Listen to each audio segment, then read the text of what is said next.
Hey guys, welcome back. Part, I think, 11 of the deep playthrough Killzone Shadowfall. And we are chasing the weapon. We were on some kind of Hellguest spacecraft, a vertical pylon. Or like a tower in space, which was pretty demolished already. And Mazar, the woman we were chasing, got killed by Echo, the Hellgast lady, and the Hellgasts themselves. They took off with the weapon that Mazar developed, some kind of biological agent, I presume. And now we are in a chase to get that weapon, to retrieve that weapon, to get it back. But of course, right from the start, we always should be mindful of possible collectible hiding spots, and I know there's one here that I didn't pick up while I did see it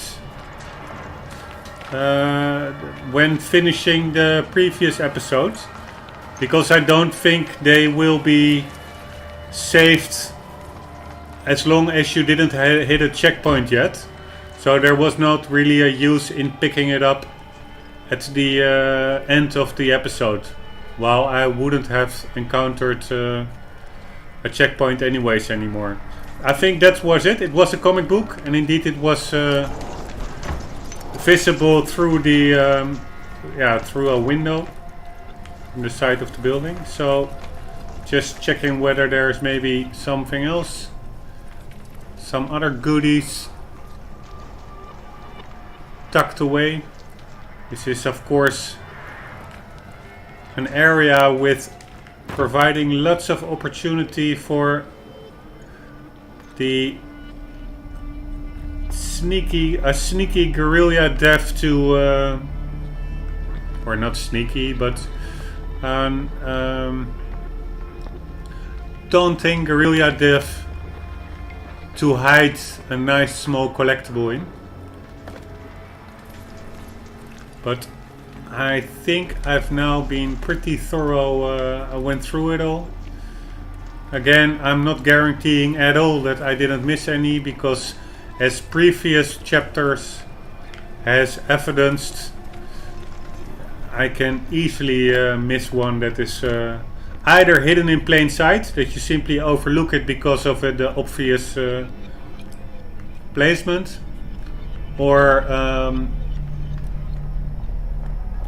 because it's simply well hidden. That happened to me a couple of times, and after finishing the chapter I then went back to retrieve them and put that recording of the mopping up of the collectibles. I put it in a little post epilogue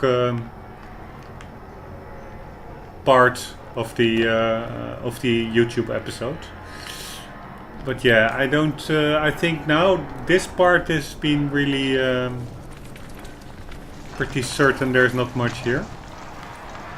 Let's see what we have there. A vehicle of some sorts, and that may well be Echo. I see something of a red scarf, and she was wearing a red headdress. I think we are in Hellgast planets. I'm not really sure.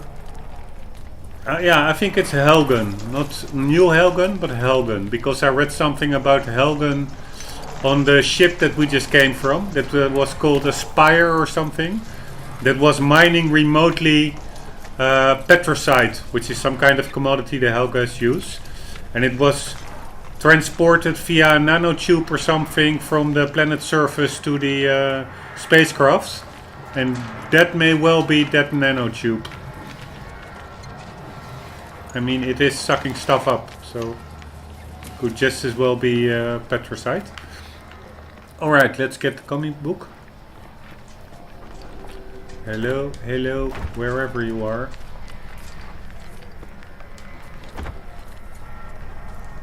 There you are.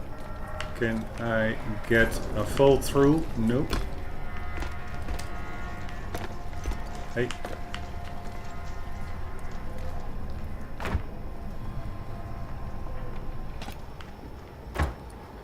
Thank you very much. No! Age of Spades or something. In the Queen. I'm not sure what the word is in English for the guy. You have the farmer, the queen, or the king, of course. King of Spades, I guess it is. All that remained of the boy was his torn flag, our glorious banner which he carried to his death. No one would know of his honor, no one but me. That was enough. I would carry him on.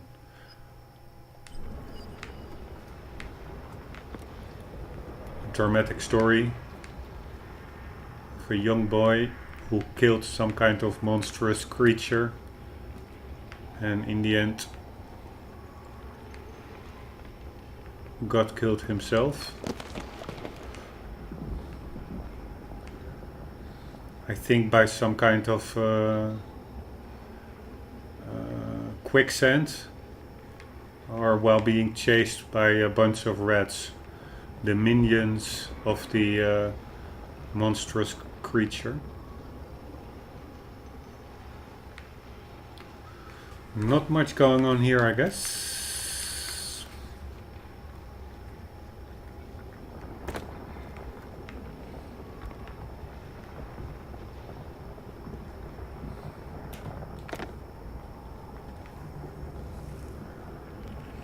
It was a weird sound when landing. It was like having tap dance shoes on. Ooh, this might be petricite or something. Having tap dance shoes on like a lacquered wooden shiny floor. That was the sound it resembled. Instead of hitting with big heavy military boots a dusty surface, but. Yeah, I guess you cannot have it all. The sound design in this game for the rest is subliminal, I must say. I find weapon sounds are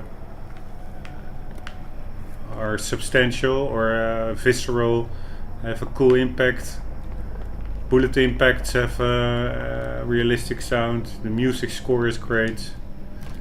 So, apart from that little footstep, no complaints whatsoever as regards to sound design. Also pretty, I'm not sure what the word is, but pretty ominous.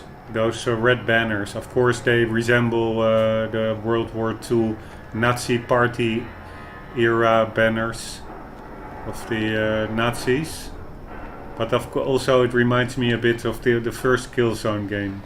And indeed, at that time, maybe the Helghast, I don't know whether Helgen at that time was already destroyed, but there you had still fully intact, proud Helghast structure still standing with those banners. So it reminds me a bit of that, and as such also as the people in Array or Dismay or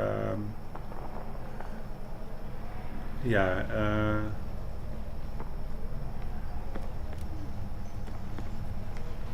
maybe that's it. People in Dismay encountering bad fortune, and I'm still not really sure whether they took that upon themselves or whether they are indeed victim of external factors. I'm not really sure whether they are the good guys or the bad guys still. I know Echo, she is, I think, at least partly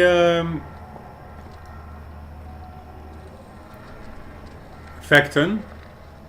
She actually is the daughter of the Chancellor Visari, I guess.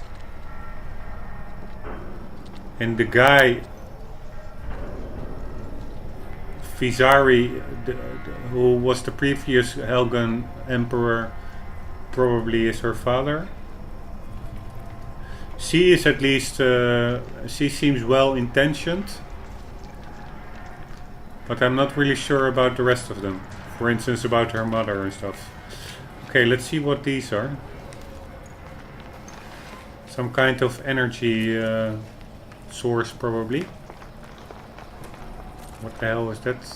Like a broken red light. A broken headlamp. Headlight. Kellen, it had to happen this way. No one could be trusted with Bassar still alive. Both sides helped to destroy this planet. We cannot let the same happen to Vecta. We won't. As long as we find Stahl and destroy the weapon. These gravity wells will help us get across the terrain. We can't damage the drill without a petricite canister mounted on top of it. If you need a spare, shoot down a bot. They carry them around. Ah, okay. I noticed indeed that those drones were carrying something.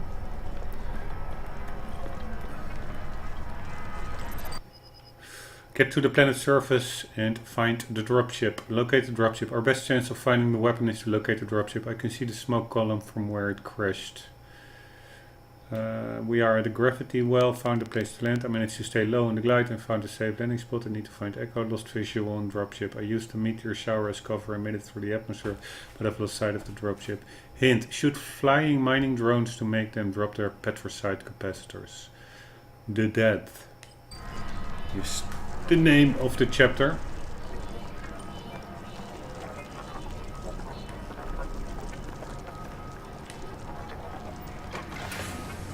Now, back off and shoot the canister.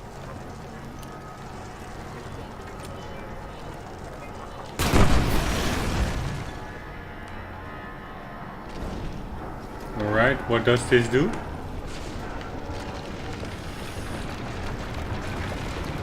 Holy smack! Follow me up. It won't harm you. Yeah, it won't harm me, but will it prevent us from... Holy smack! Oh, can I get a little up there? Woohoo!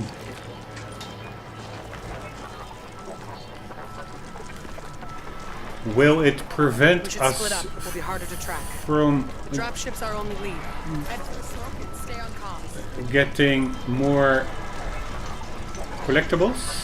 Or what? Okay, here we go. Woohoo!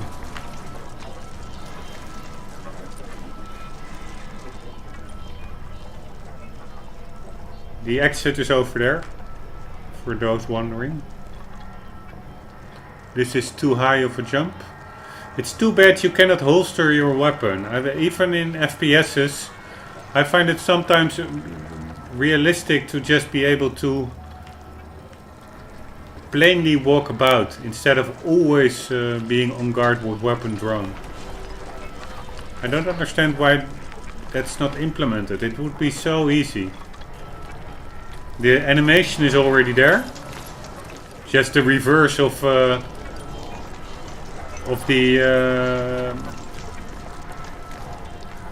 equipping your gun. Just reverse this animation and you're done. And the button control, you could just make a double assignment. For instance, holding the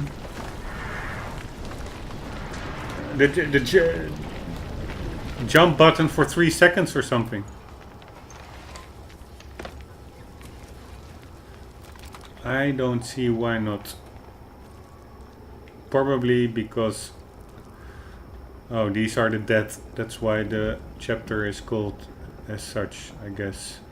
These are their propaganda pamphlets. But probably because the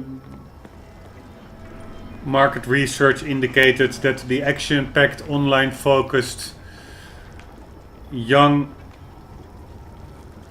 target crowd has no interest in holstering weapons. Probably it's just because I'm a old last generation gamer.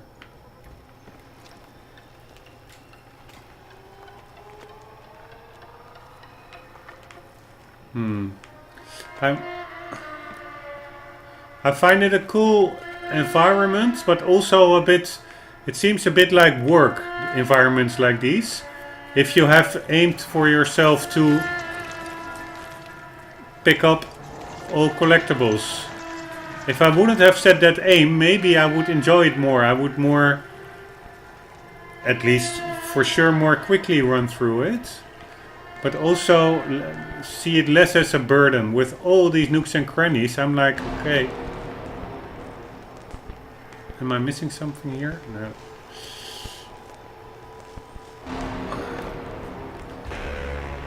Like that it's almost becoming a chore of getting through it all, because it's such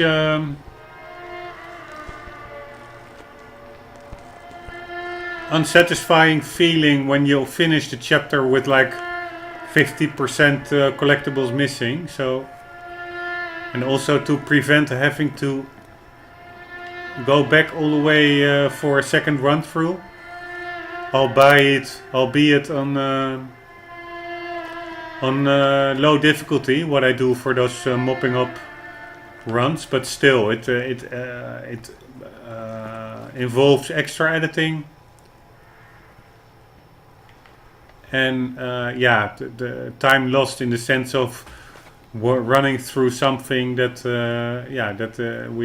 that I already did. So that's why I want to be a bit meticulous as regards to checking the environments. And of course, it's a deep playthrough, so we need to be above average thorough in any case, but it also has to do with my mood, I guess. Sometimes I really like it just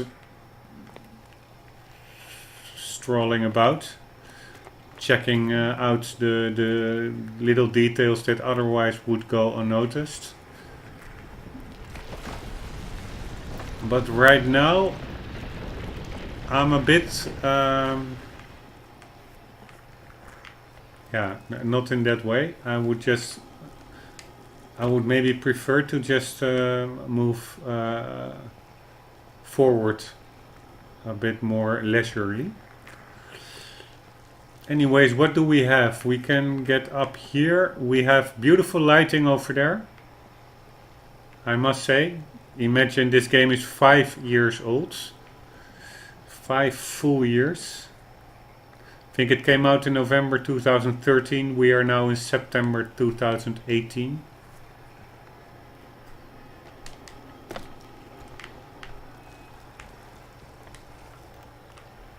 Cannot get in there.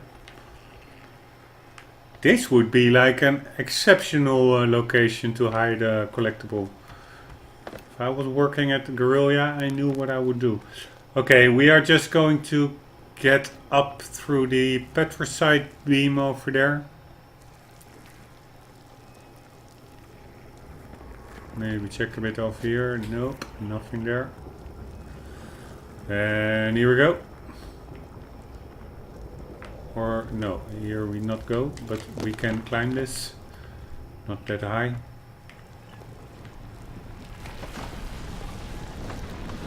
Man, I wonder whether maybe the chapter is called The Death. Maybe that after the Helgast massacre that apparently took place here, maybe through the petricite or something, there are now it's now inhabited by some kind of Helgast zombies. That would be pretty cool. I mean, you have Nazi zombies. The Helgast, they do resemble Nazis a bit. So Helgen zombies would make a lot of sense in my book. No idea where to go. I can just go here.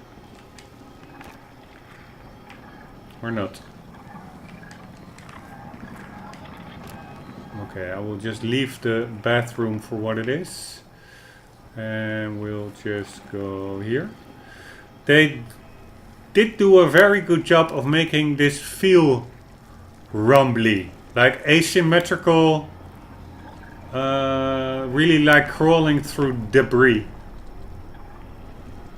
It's maybe doesn't sound too difficult, but a lot of games, they still give you the feeling that that it was a designed game world with too many straight angles and stuff like that. And this really has enough complexity to be a convincing, natural feeling pile of rubble.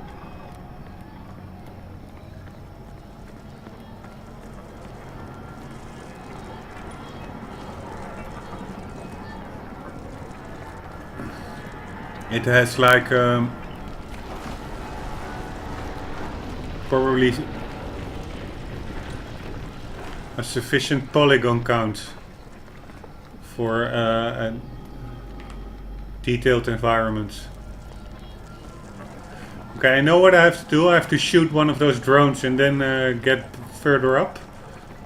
But as mentioned, I do have to check it out a bit. This is where we came from, I guess. Because we are a man on a mission. And that mission is 100% completion on hard difficulty without a HUD.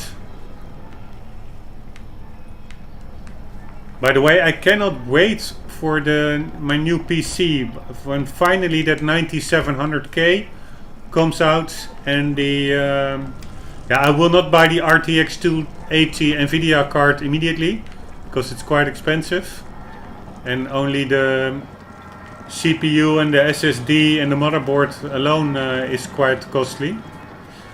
But I cannot wait to build that so that I can edit and render HDR footage and get into Uncharted, The Lost Legacy, and in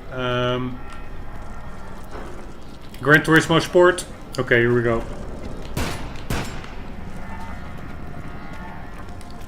Thank you very much. I'm almost each day now checking the internet for price notifications on the RTX card and the 9700K CPU. Maybe I will even go for the 99, but I guess it's way too expensive. The cheapest RTX is 900 euros in the Netherlands. Oh.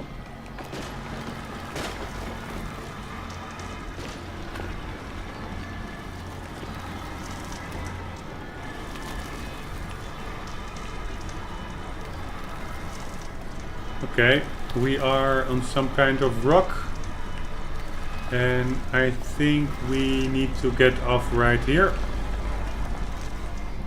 Oh.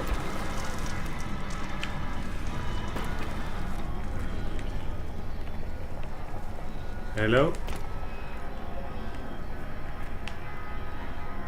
Cool carpeting texture. Looks pretty realistic. Really looks like dry, weathered, previously chic carpet.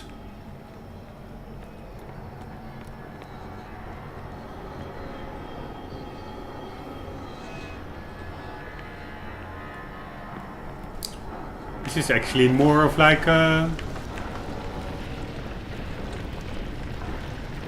platforming part in the FPS.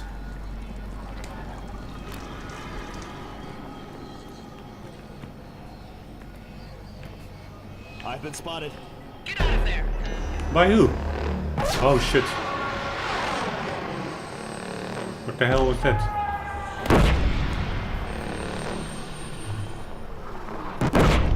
Holy shit, flying enemies, god damn it.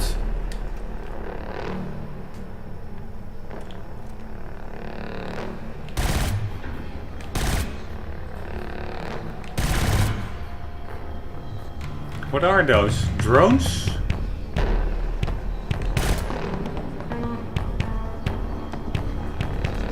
Pretty cool, this verticality and stuff.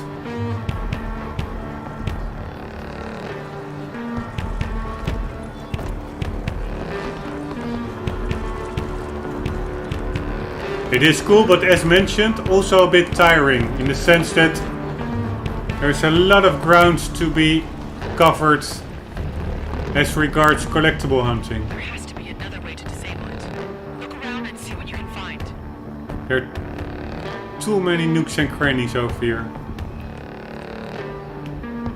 Which really is a bit annoying. Also for like a second run through.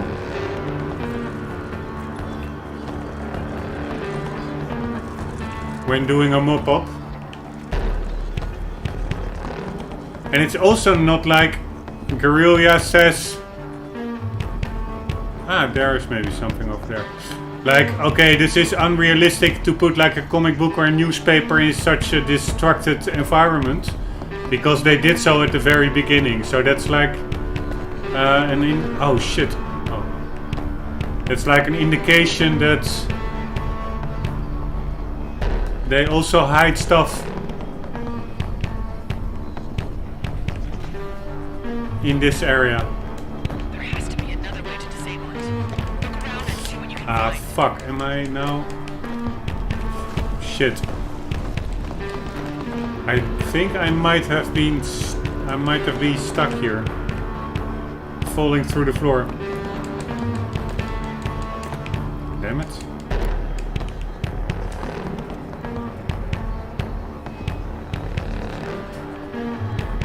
Damn it, cannot get there. Maybe I can get here. No, I'm in the environment. I should not be here, I guess. I'm afraid this is going to be like... Okay, I will try a little bit more. But I'm afraid this will be a restart of the checkpoint. Cannot get outside.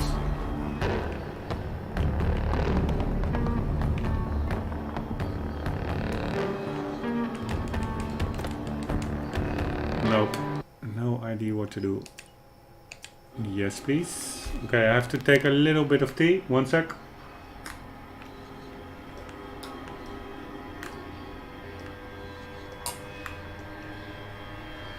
Now we are actually further ahead. We are now above that chandelier thing. This is not what we want. We would like to still check out that part over there. No, actually not. We are... Huh? There was also a chandelier right there. I thought we were above that one. But there's also one here. Anyhow, can I get some movements?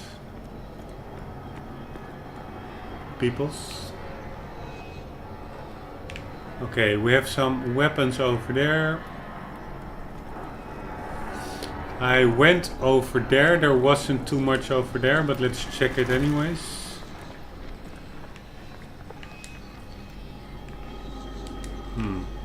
Not even sure how I got through here, to be honest. Or maybe I got around it. Yeah, probably I did.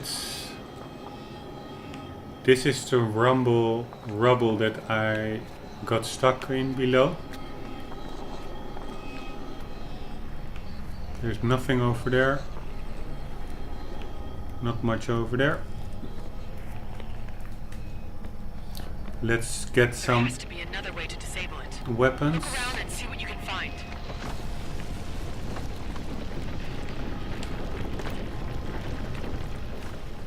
Too bad this game doesn't have HDR. It would look amazing with the lighting and stuff.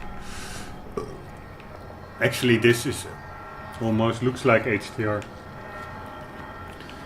But still, it's also really funny. What I read is that when this game released, it actually only utilized 4 gigabytes of RAM. While because it was developed upon a developer's kit, a pre-release PlayStation 2 developer's kit, and only at the later on, after the game actually was I've been spotted. Get out of there! was released, or at least the release trailer was produced, and the engine was built and stuff. Here's the collectible. Only then did they were they informed that the PlayStation 4 actually has 8 gigabytes of RAM. So the game is actually running on way less, demands way less hardware capabilities than the PS4 allows for. So it actually could have looked even better, because the RAM on the PS4, I guess, can also be shared between regular processing workloads and graphical capabilities or tasks. So that's actually a bummer, but yeah, it's pretty stupid from Sony that they didn't inform Guerrilla Games, like with such a big launch title, that the developers could build the game around 8 gigabytes of RAM instead of 4. It's actually incomprehensible, but yeah, whatever. Okay, here we go. At first I didn't know what it was. But then I realized the clumps of smoldering piles were bodies. From the debris and rubble I could hear the moans. The desperate screams coming from the souls who survived the blast. It seemed to be coming from all around me. People trapped, waiting to die. Then there were the others. People wandering around, dazed, in shock, shuffling around like ghosts. There was one that came toward me, arms outstretched, as if they wanted to embrace me. It wasn't until I got a bit closer that I realized it was a woman. Her hair was melted all the way to her scalp, marked by tiny little spheres where it balled up when it cooled. I tried to help her with her coat. It was then that I realized it wasn't her coat. It was her skin. Her skin was hanging off her back. Whoa, heavy duty. Survivor Diary 2, subject Aftermath, speaker Jaromir Vlastimil, location Paris ruins. Heavy duty. But then I realized the clumps of smoldering piles were bodies. From the debris and rubble I could hear the moans. The desperate screams coming from the souls who survived the blast. It seemed to be coming from all around me. People trapped, waiting to die. Then there were the others. People wandering around, dazed, in shock, shuffling around like ghosts. That was not, I don't think it was a flying soldier or Helghast, it was just a drone that I saw moving about mid-air. I thought it would be like some kind of vertical jetpack battle. I tried to help with the code. It was then that I realized it wasn't my code. It was her skin. Her skin was hanging off her back. Okay, I am going to shoot the drone and load up that petricide thingy over there. But then the next drone, where is it?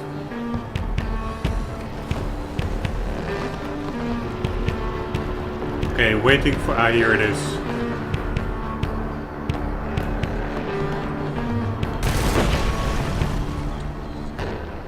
God damn it. Probably I need to be more subtle.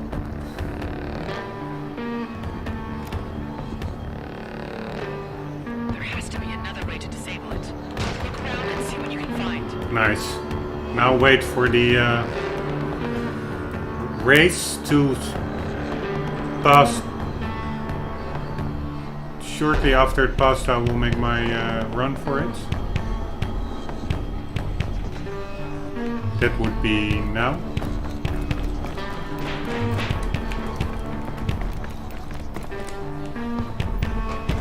Does this do anything?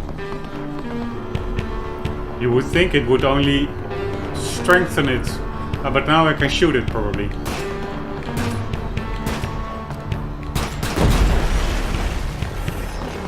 It's damaged. The drill must have caused a power surge when it blew. Holy fuck.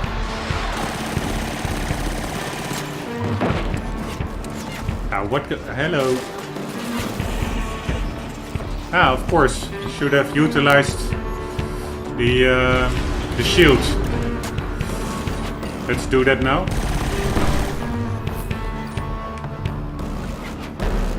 Hey! Screw it! Where the hell?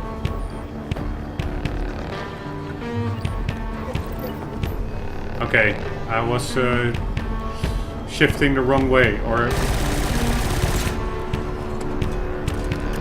swiping the wrong way on the controller.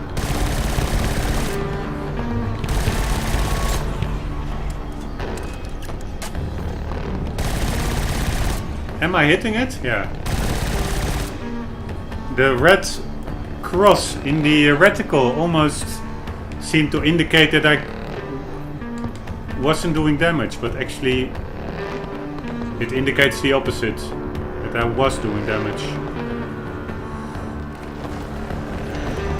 Sorry.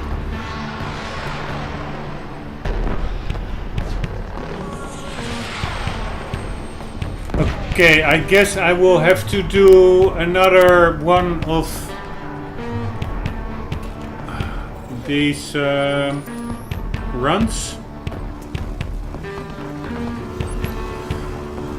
I guess I will have to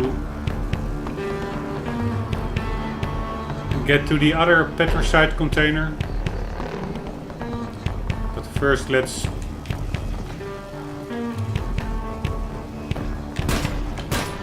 God damn it! I wonder whether there's a collectible near that tree, but we will hopefully be able to find out after deactivating that tower. Or that security post. Alright. Ah! It did drop it. Such an asshole. Okay, where is the tower? Oh. See you later. Ah, okay, that's some pretty serious firepower.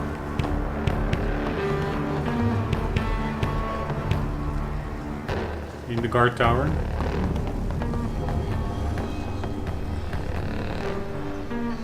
Where the hell to go? And it also goes way more quickly. Yeah, you tell me.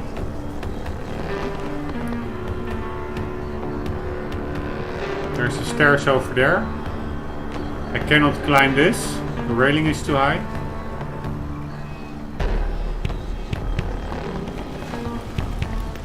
Let's just run here. Holy fuck.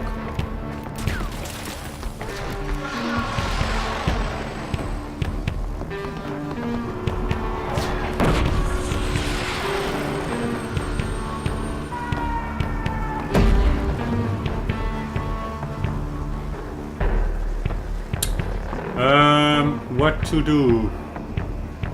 It is damaged. There are sparks coming off of it. But we just need one more.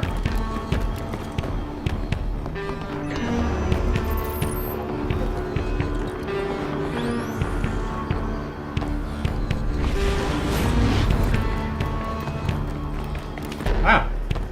There is something that resembles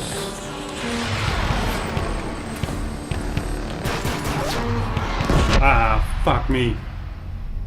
That was stupid. Okay, it's just making a dash for it. Seems to be the only way.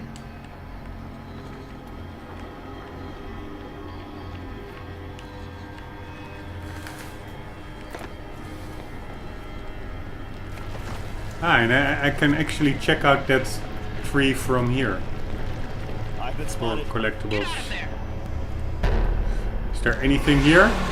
I'm just risking a death now, because it's just... Why not?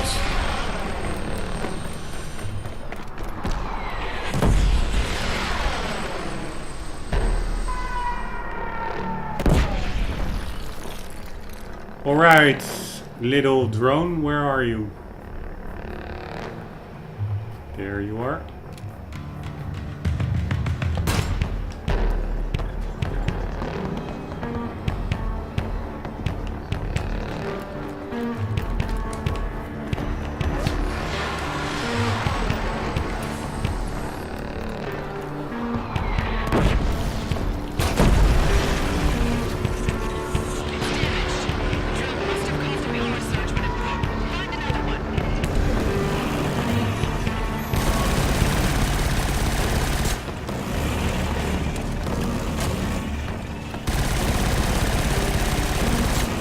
God damn it. How did I survive that?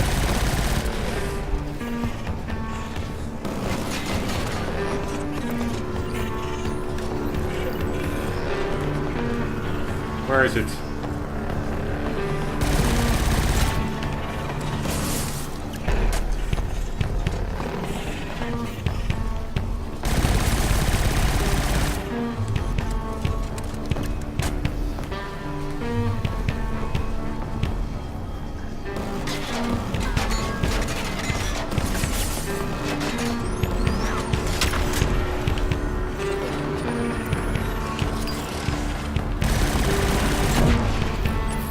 Lucky me. Pretty close. Okay. Let's get this one. And then we need to get to the other side somehow. And that's maybe easier said than done, to be quite honest.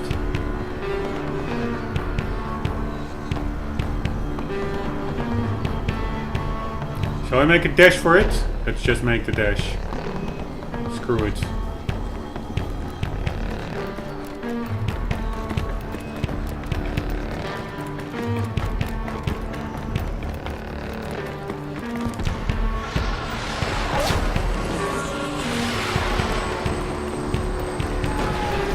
Whoa, whoa, whoa, whoa, whoa, whoa. God damn it. Luckily we have Owl. Ah, now I have also... I shouldn't run too far away.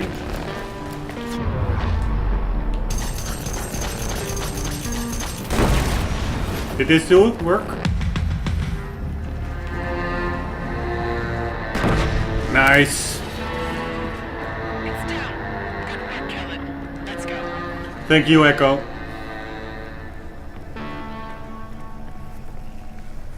Annoying security tower.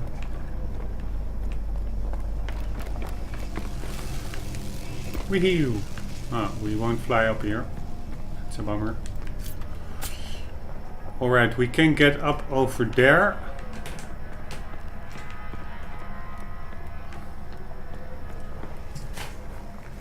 We can get in over there, but there doesn't seem to be much use.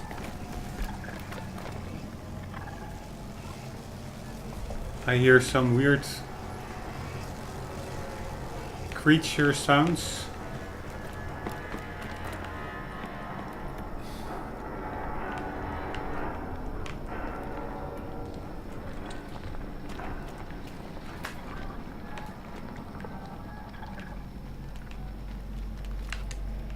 I have a sneaky suspicion we will be encountering some gross creatures.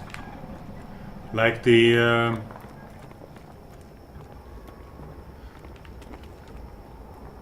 I'm not sure what they are called, but the zombie-like creatures from The Last of Us, or the tickers, or the clickers. It could well be we will be encountering something similarly gross. Ta-ta! Planet Helgen, star system Alpha Centauri, orbital period 437.3 days, surface area 372,120,500 square kilometers, 120,500 square kilometers. Satellites non-natural, 10,000 plus artificial. Environment is extremely toxic to humans. Nausea, cramps and vomiting are common within hours of exposure. Prolonged reconnaissance missions are unadvisable. The inhabitants have shown resilience to these hostile conditions, and signs of adaptation have been noted. Autopsy reports indicate increased lung function, strengthened tendons, and more oxygenated blood. Planet settlements are increasing in size and numbers. Pyrrhus is the largest habitation. Measures to curb expansion are not working. Sanctions are proving counterproductive. Loyalist tendencies spreading rapidly amongst the population. Scholar Visari is galvanizing the masses. Could prove problematic if allowed to continue. Diplomatic channels must be kept open to avoid conflict. I thought the woman with that weird hairdo, like the queen, that was like Chancellor Visari. And Scholar, I thought she was the subsequent ruler after Scholar Visari, and that Scholar Visari himself was dead. But according to this news bulletin, he is still being active and trying to rule the inhabitants of Helgen. Maybe that was just simply a really old bulletin, but that also doesn't seem to be the case, because it describes how the inhabitants of Helgen have developed over time. So at least that news bulletin is have developed over time and gotten accustomed to the harsh conditions of Helgen. So it would at least be a news bulletin from several years at least after the destruction of Helgen, or the change of its planetary, how do you call it, biosphere, cosmos, its habitability for Helgast.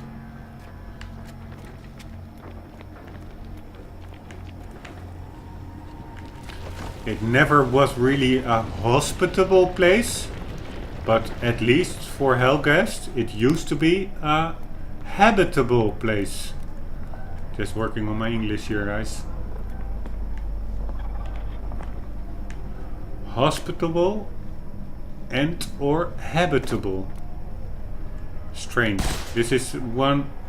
Oh, that's cool. I thought it slowed down when shooting it. No, I think that's visual deceit, but that's one hell of a quality fan going on there. Still turning years after the destruction of the whole planet. So hats off to the fan manufacturers in Helgen. The resolution over there, it's not all that great. Although I'm not really a resolution junkie, 1000p for me is pretty fine nowadays. 4K simply is it's of course much nicer looking, but the file sizes for the recorders become way too big. But so the resolution is not that great over there, but it looks quite realistic. Those banners quietly waving in the wind.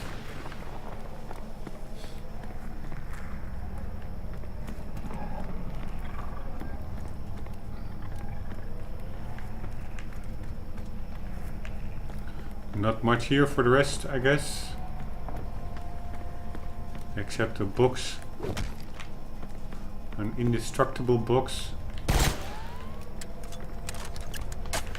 By the way, there's one game I played before I started doing playthroughs. Or actually, that was the game that made me start playthroughs. Or at least start recording footage. Because there was such a difficult chapter that after literally maybe 400 tries succeeding in it, I decided to capture it and upload it. And that game is Gears of War, the last one for the PlayStation 4. Or no, I actually, it's an Xbox title, I guess. I played it on the PC. That's also like this punchy, really, the Killzone and Gears of War were a bit competitors back in the day. And maybe now still they are. But also this game reminds me a bit of that, because... yeah, I don't know, that little wall over there, it just reminded me of... although this one is first person and Gears of War is third person shooter, it's somehow made me think of Gears of War. Which, by the way, looks amazing. And I think it's the Unreal 4 engine. And they are maybe now... developing, or they are, I think, developing a sequel, and possibly that's even on another revision of the Unreal engine. So good things are happening over there. I think it's Gearbox software or something. I have no idea, but at least the guys making Gears of War are back on their winning streak, I would say. Okay, what the hell do I do here? And if anything at all. There are no collectibles. There's, here.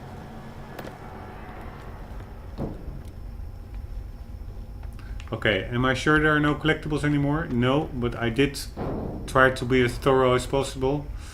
So let's just jump ahead, because I think after this we won't be able to return back out. Can of course try to stay up here. No, that's not really possible.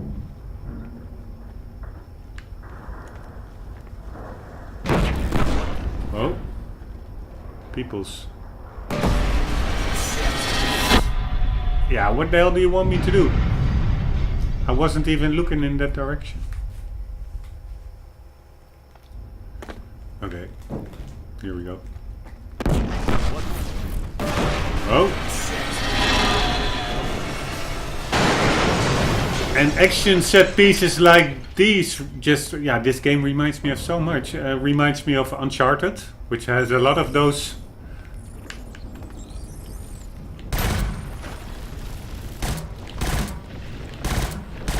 God damn it! Which has a lot of those major destruction sequences. Oh, by the way, that's also something that I only noticed while doing a mopping up episode. In the previous part I had a lot of trouble with these spiders. But that's actually not necessary at all, because you can simply shoot their home.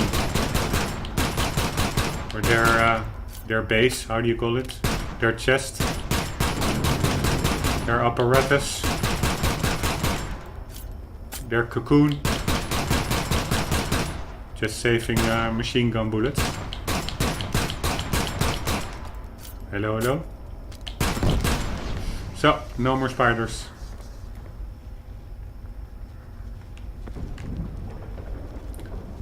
This is again like the mechanical version of Gears of War. Gears of War is a really organic game. The planet is run over by zombie-like creatures who have like cocoons plastered, meaty, fleshy, moist cocoon plastered all over the environments.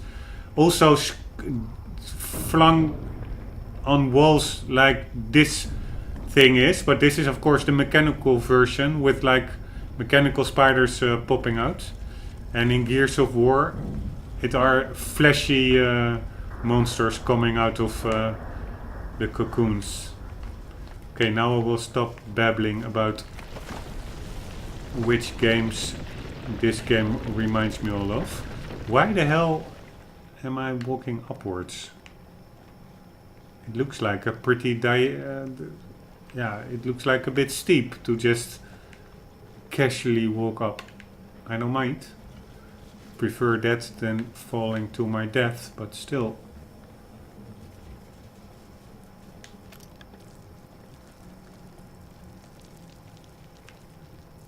By the way, I should remember to make use of the owl.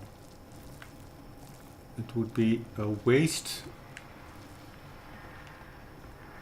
not to have it do its thing.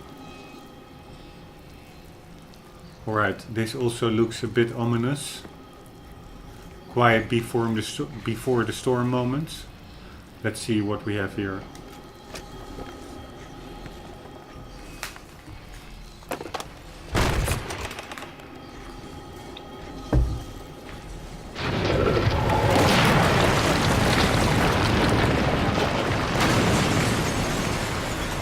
No, we have another That was close. security tower over there. Let's not slow down. We're not far from the crash site. Misari was younger than I am now. To see your home destroyed, everything taken away from you, I can't imagine what that must have been like for her. Visari? Yeah, that's the queen. But who is then Scolari Visari? Okay, I'm checking that out. 1 second. That's the learning moment of today. We Google Scolari Visari, and that was the founder of the Helgen Empire, the autarch of Helgen, and the main antagonist of Killzone 2.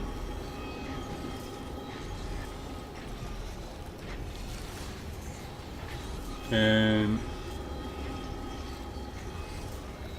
he was vicious and violent, uniting the Helgen nation through his charismatic and compelling leadership to become a major power on the interstellar stage.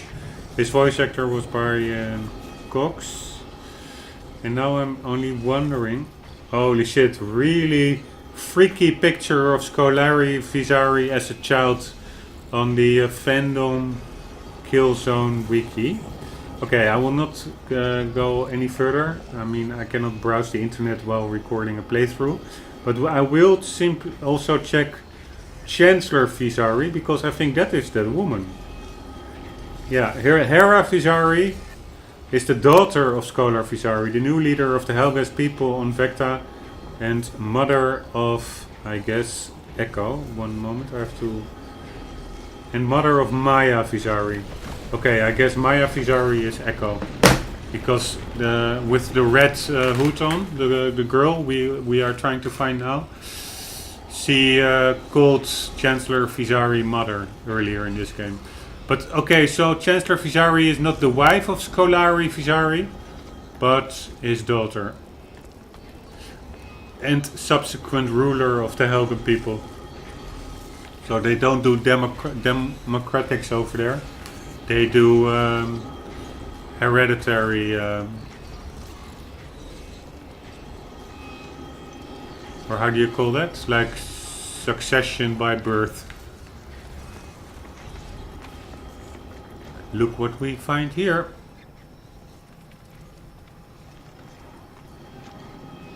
A grenade. The children are tired and hungry. The children are tired and hungry. We have to stop often. I've given them all the tiny bits I managed to grab before we had to run off. I tell them that there will be plenty of food and water at the end of our trip. I don't even know where that is. The end.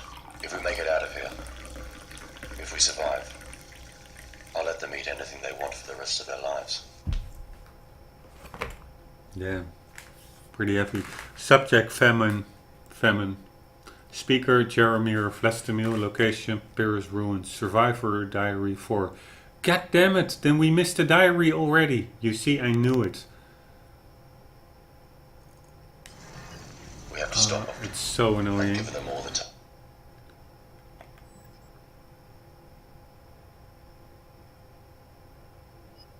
We even missed 2. Yeah, this is what I meant with this level. It's simply too big and too rumbly, too much rubble with little nooks and crannies that you could hide it everywhere. So that's actually why I don't really dig this level that much now. I tell them that there would be Because it means I will have to run through it again after completing it on hard. The end. If we make it out of here. Really If we survive. check out everything, They want for the rest of which their is a lives. bit annoying. Or not annoying, I mean it's a luxury problem. But I simply... I'm too far now with collecting collectibles to simply say, okay, screw it. I will just only find what I pick up what I encounter.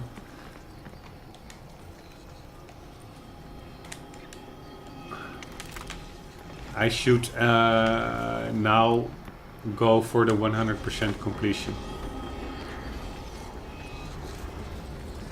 Alright, we have like a mech over there.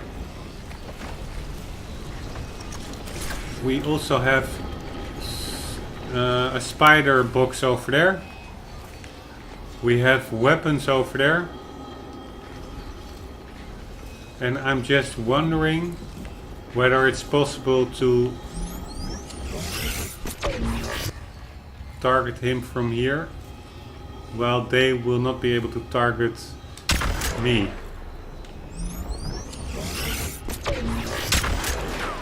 Ah, fuck. They are able to target me.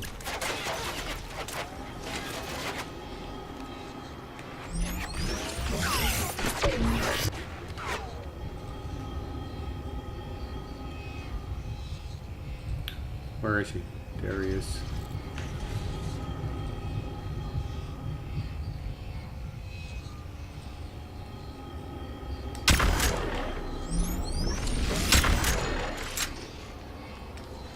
God damn it.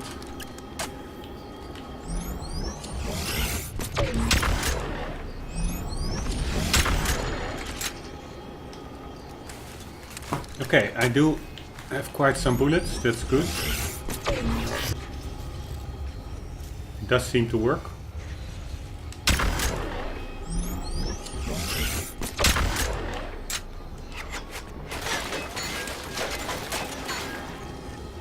I don't expect I have that many bullets left.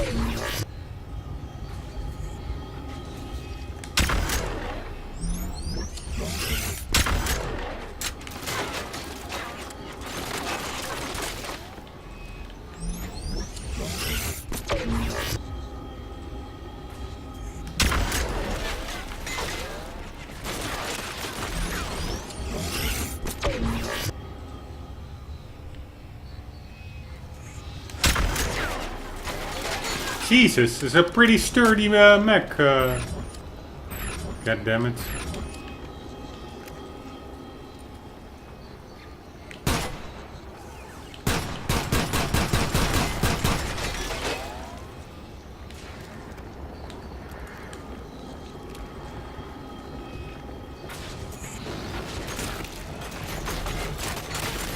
It would be a bummer if it's simply not possible to kill it, that the game wants you to face it on the ground.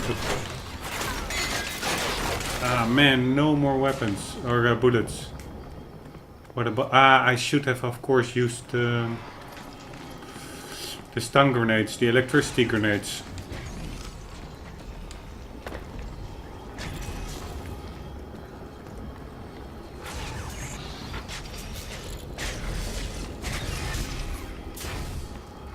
How can I have missed 2 audio logs already?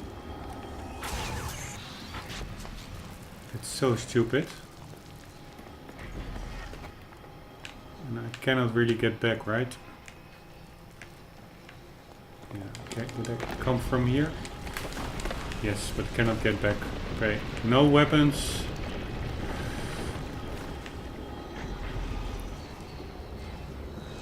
And the mech... Ah, there are two mechs. There's also one over there, I guess.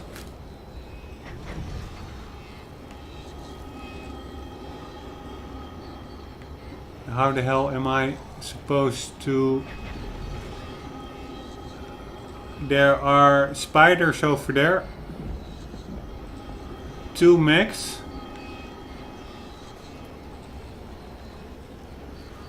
How the hell am I supposed to reach that ammo crates? There are two mechs and two spider cases. Oh.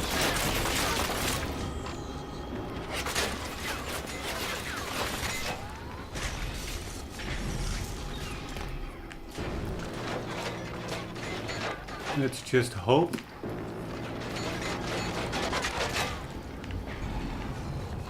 That somebody left some ammo for us here. Oh.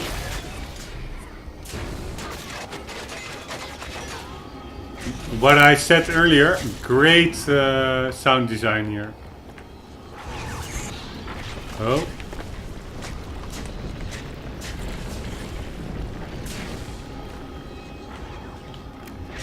I'm lucky that mech is not activating. Oh, it's not a mech, it's a flying drone. That's good news. Makes it a lot easier.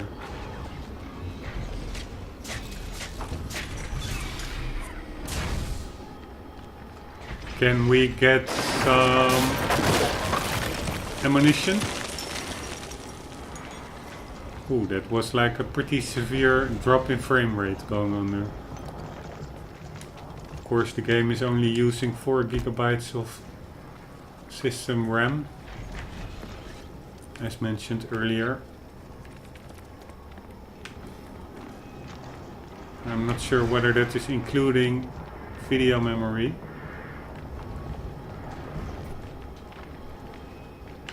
But it's a shame to know that actually the game could have run on 8 gigabyte, as that is what the PS4 ended up shipping with.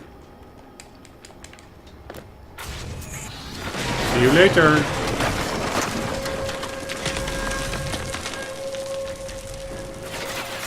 Yeah, I think that the game simply didn't, that it was not possible to shoot that dog from upstairs, or that mech, to kill it, because the game wants probably this tense, almost Stalingrad like cat and mouse section, I guess. And I must say they do really succeed in it, because it's quite tense.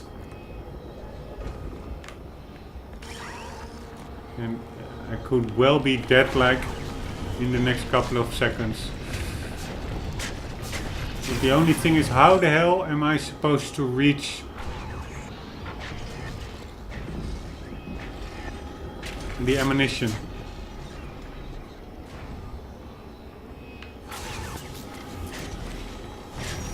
Ah, there's ammunition over here.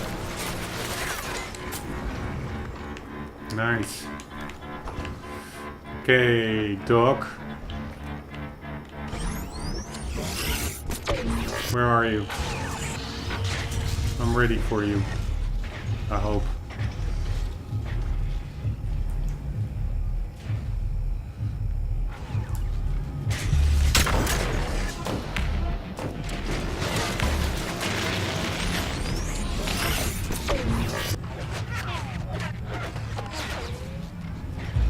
It indeed is really cat and mouse, like Tom and Jerry, what we're doing here.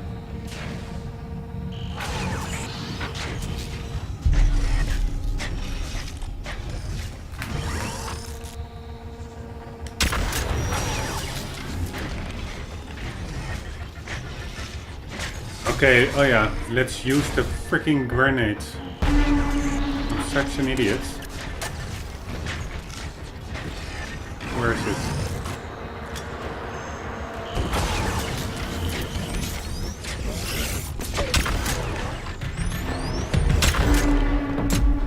Nice. Ah, and of course, I'm such an idiot. I should have simply used the owl. I'm really making it much harder on myself than necessary.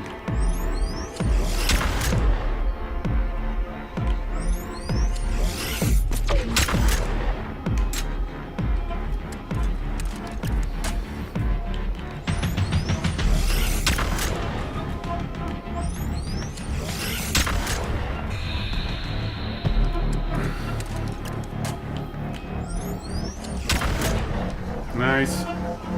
One spider case down. One more to go.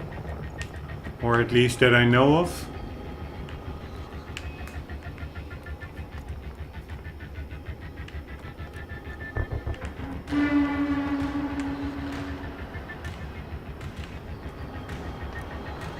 Where was it? I did see it. I think it's over there. But I think I'm out of reach. How can I cancel this shot?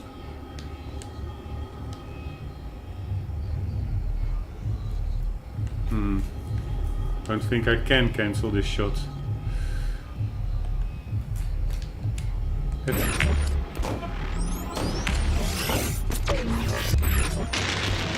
Ah, you can jump and then it's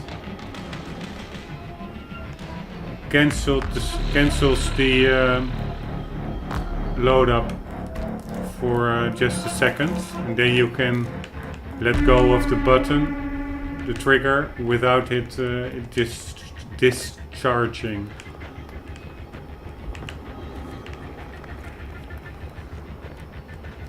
I'm sure there are some surprises hidden here, and not in the sense of collectibles, but in the sense of a spider case or something like that. Ah, this is the one we just cleared out.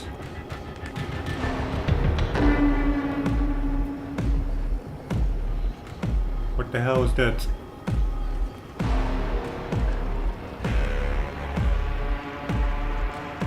Okay, that is a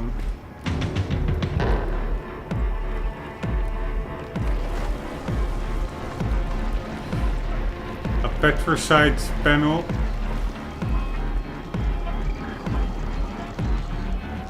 Which we'll gladly make use of.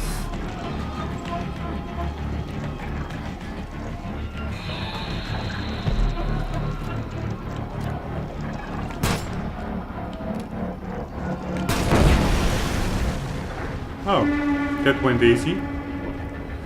And we can use it to get to higher ground, I guess. We can get through that window.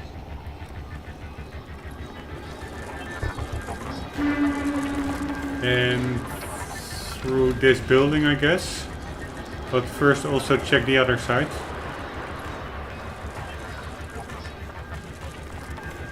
Or just check this side.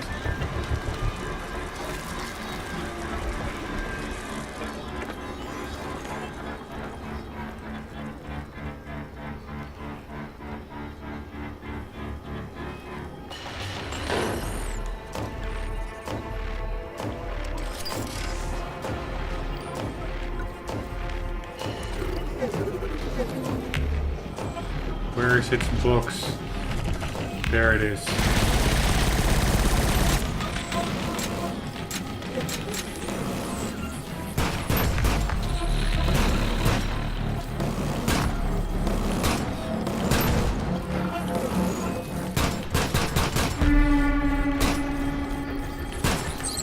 See you! Oh. Assholes.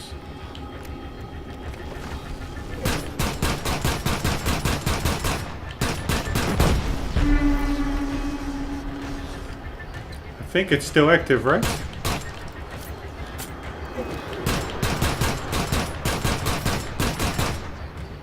Ah, no, it's not. I do still hear either it's the owl or it's some lost spider roaming about.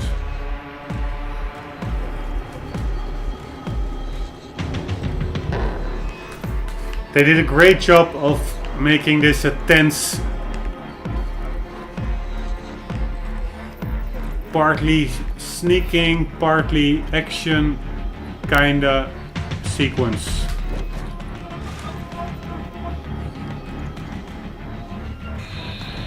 And a big ass gun, of course, also never hurts. The poisonous vapor engulfed me. I could hear them, whispers of death. I had only my knife. Okay. So we also missed a comic book because there's no really logical follow-up with the previous episode or part of the comic book we read. So probably there's one in between that we missed. I hear a lot of spiders.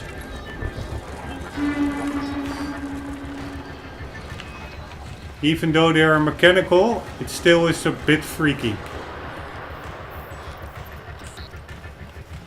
Hey! Okay guys, I have to make a quick sanitary stop. One sec. And I'm back. Just making sure I have the recording on, because only pressing a button somehow doesn't give that much confidence, but I pressed the button correctly, did on.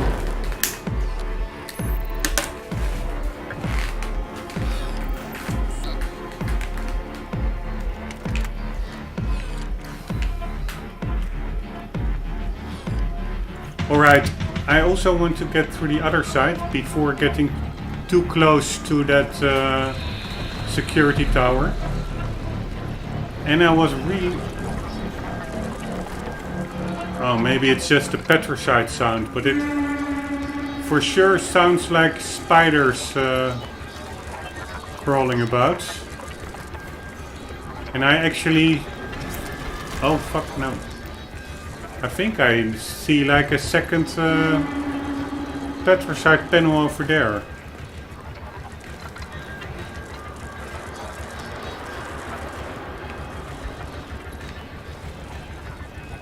Or am I... Or... Is that a spider box?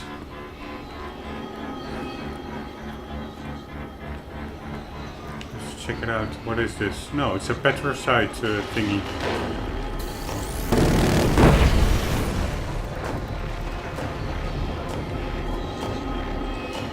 I'd say that the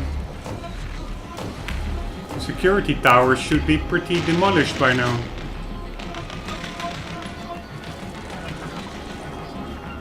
But I do still hear it rotating. Is this... No, it's not really dynamic. That it gets kicked forward because of our footsteps. It's the container is just static as it will ever be. Holy shit, what's this? Were we already here? Probably. Can we get up?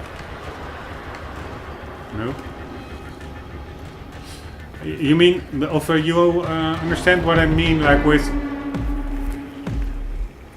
collectibles can be really literally anywhere. It could be in that little area over there. It could be everywhere. And that does make for a nice challenge. And I'm certainly sometimes fully in the mood for it. But now I'm a bit demotivated, like having already missed so many, while also trying to be pretty thorough. It's not like I'm running straight from action to action set piece and trying to accomplish the game as quickly as possible. I'm really trying to do my best to find it, and that's unfortunately not good enough.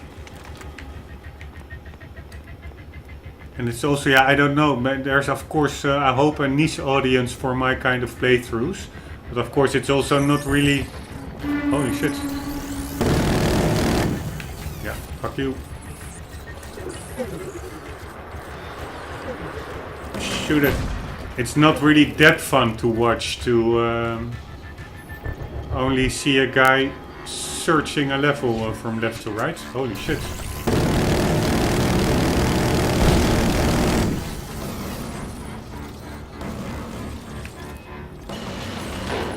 Come on, owl. Do your thing.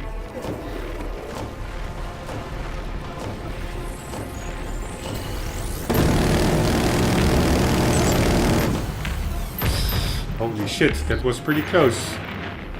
Damn spiders.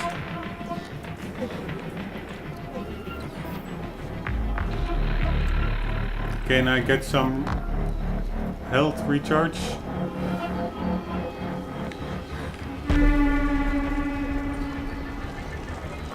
I still hear spiders somehow.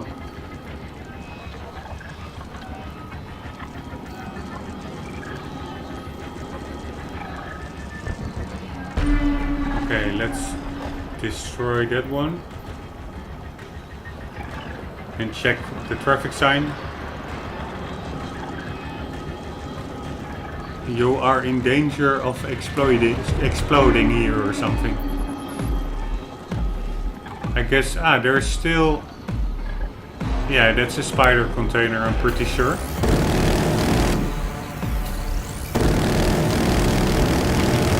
Am I hitting it? Yes, I am.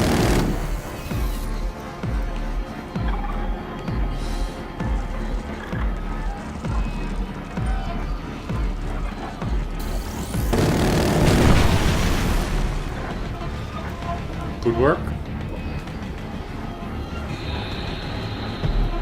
Slowly but surely... Oh, no, that's not what we want. Slowly but surely we are draining the energy sap out of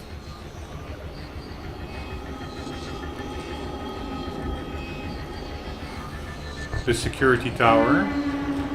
But there's still one over there. Right at its base. Holy shit.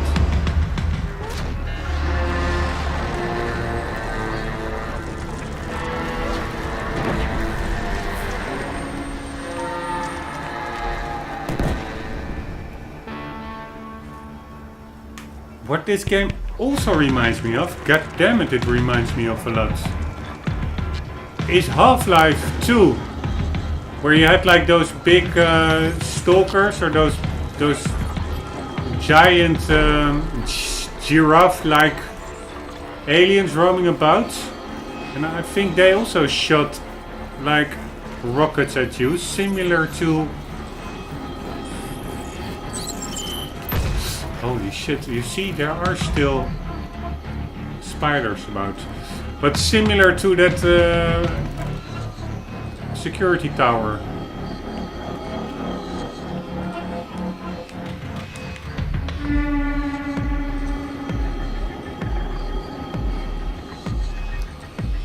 Oh man, I think there's only one way, and that is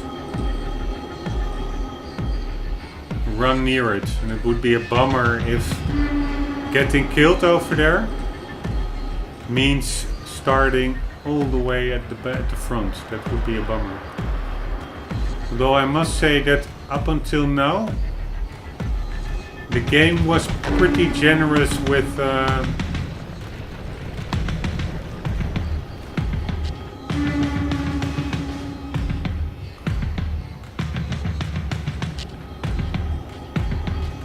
checkpoints.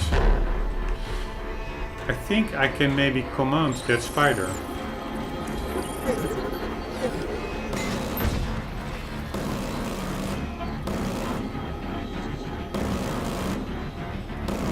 What the hell is over there?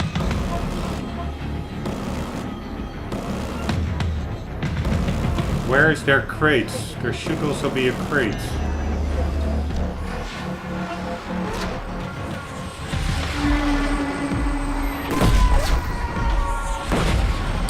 Holy fuck. Can I get a revive?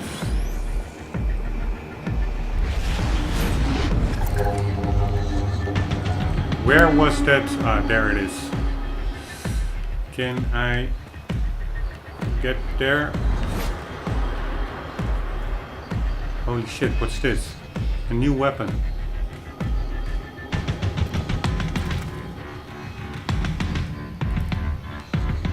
That's also a way.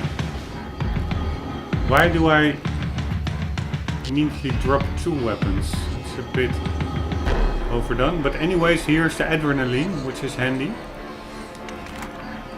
for a revival. And let's just blast that mother sucker. Not sure whether it works, but we can always try. And afterwards immediately get back down.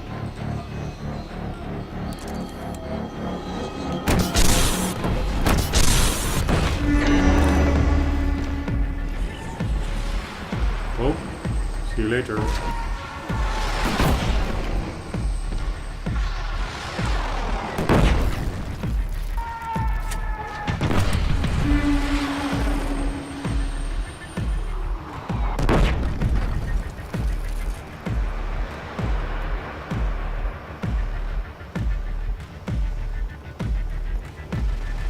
Alright, let's try again.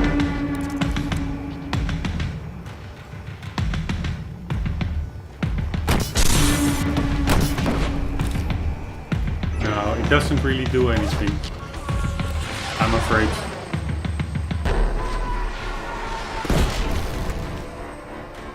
It was a cool weapon. Ah, nice. Paris Deep, status Helden capital, geographical area 1315 square kilometers, total population 12,100,675, leader Scholar Vizari. Paris Deep was founded in 2012 by the remnants of the Helgen Corporation seeking refuge from UCN forces. It quickly established itself as a stable settlement, and within 20 years the region known as Central Paris was built. Petrocide exportation funded the city's expansion from the central hub and stimulated further industrial and military growth. Paris Deep is now Helgen's largest city and home to many leading interplanetary corporations, including Stahl, Arms and Petrocid. In 2344, Atork Vizari chose the city as his principal workplace, and construction began on his residence known as Corinth Palace. With its strategic position overlooking the city, the fortified complex holds regular state functions for national leaders and visiting foreign dignitaries. Okay, so this news bulletin does mention Scholar Vizari, but apparently this is all pre-destruction era, because it also states that there are still dignitary banquets held and stuff in Vizari's residence. But that of course also is now not happening anymore in this rubble. So it's simply an old dossier.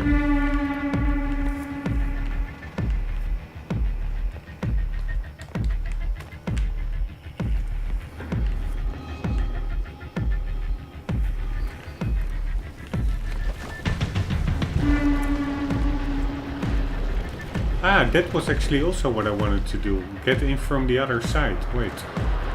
Maybe we can still do that.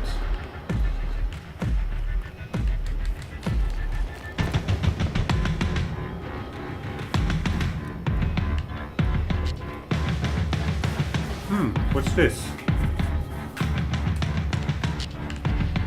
Again, too many nooks and crannies here. It is pretty cool. But if you want to do a collectible hunt, it's pretty hard. Okay, here we go. We keep finding the same words spread all over the walls. Everywhere you go, there they are. The same thing, over and over again. I don't know who's doing it, or why. Just 3 words, always the same. Stahl is alive. Stahl is alive. Subject, Survivor Diary 5. Subject, rumors. Speaker, Carl Barisna. Location, Paris room. Spread all over the walls. Everywhere you go, there they are. The same thing, over and over again. I don't know who's doing it, or why. Just 3 words, always the same. Stahl is alive. Stahl is alive.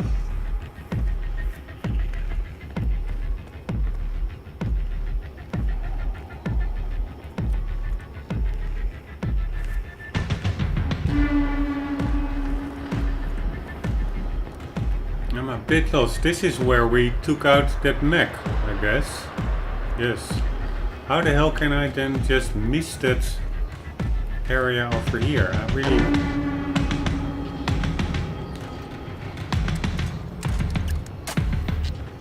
It looks like I have like 2 primary weapons, but apparently this is also a secondary. Because this is a primary for sure, I guess. Alright, over there was not that much.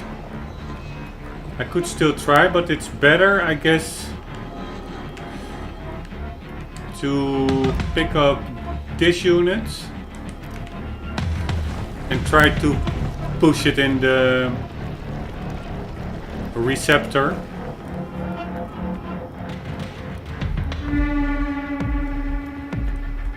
All the way near the turret tower. Turret tower.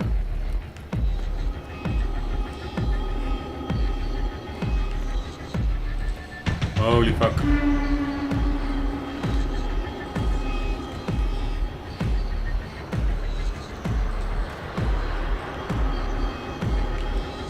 Why can't I shoot?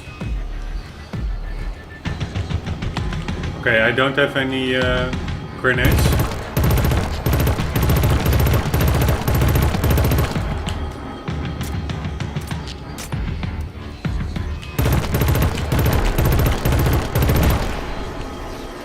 Good work. Alright, and this is going to be somewhat of a suicide run, I guess. No, it's not that far.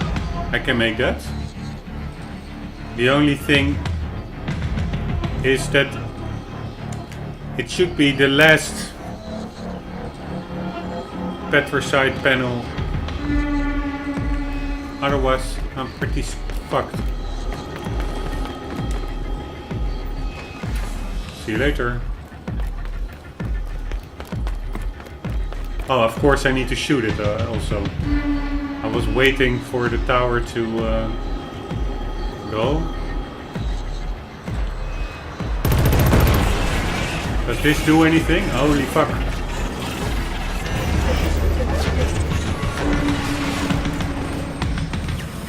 No, no, no, no, no. Wait. See you later. That didn't went at all as planned.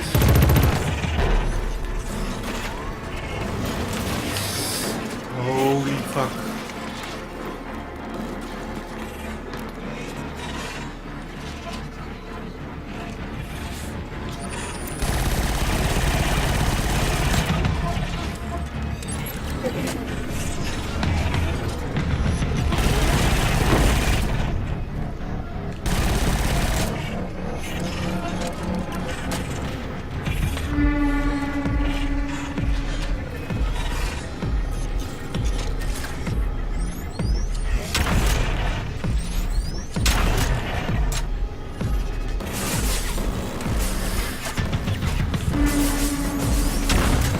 Whew. That was pretty close. God damn it. I didn't have any owl energy anymore, and so I could also not be revived. But we did manage to fend them off, so that's a good thing. And they were pretty quick in the chase, I must say. I sprinted away like a mofo, but that didn't really do anything for them. They were on my tail immediately. I thought I could lose them in the rubble, in the noobs and crannies. I'm just wondering where the last petricide panel would be, because it's still working.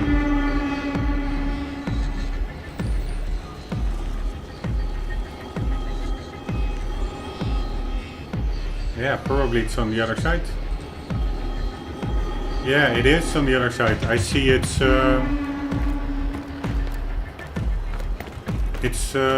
lifeline or energy cable, whatever you want to call it.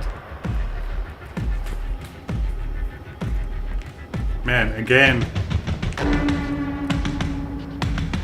Pretty cool level. It's a pretty varied, I must say. Really, the level design. It's not only straight up shooting. Of course, for the most part it is, but yeah, it's in my book very well done. Okay, the only thing I have to watch out for is that if it sees me and I duck behind something,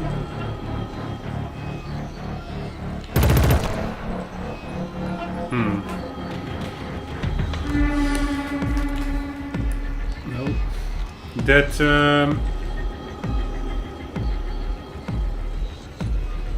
it's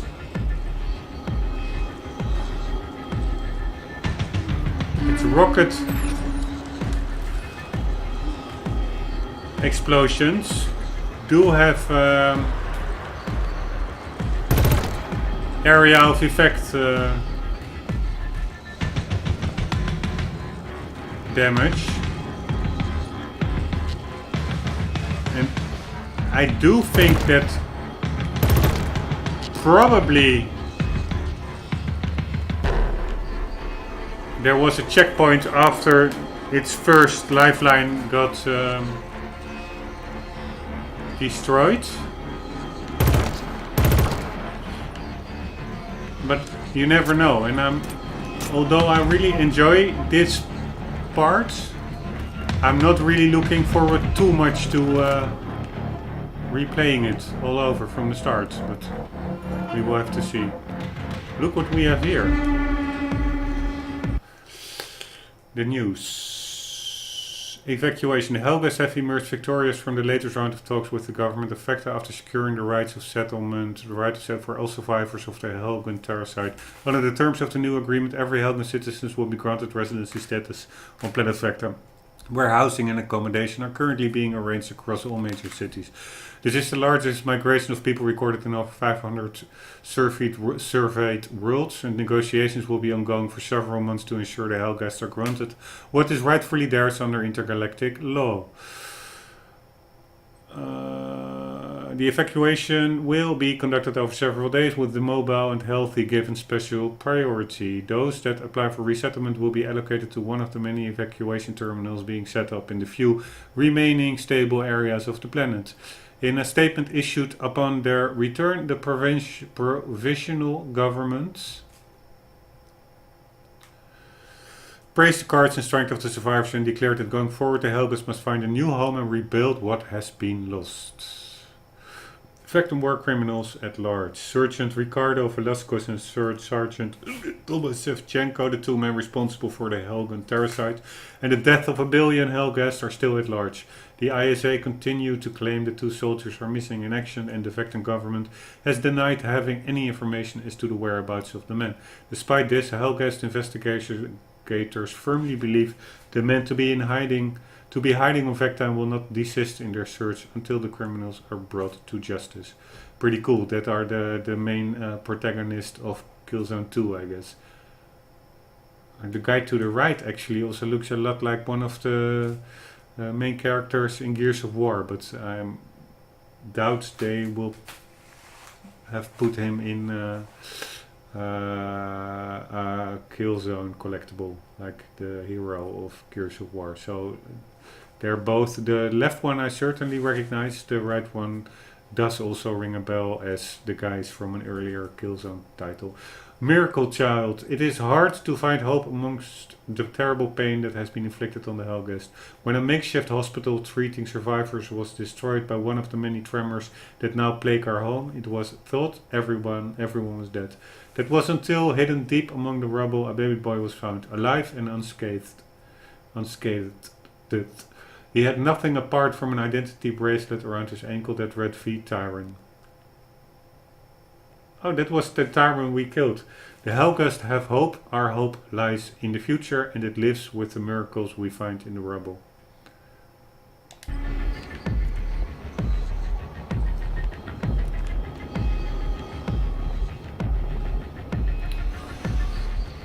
Alright, what kind of gun is that? It's a similar gun, right? Yeah, that's the same gun I already have. Pressing the switch button doesn't do anything.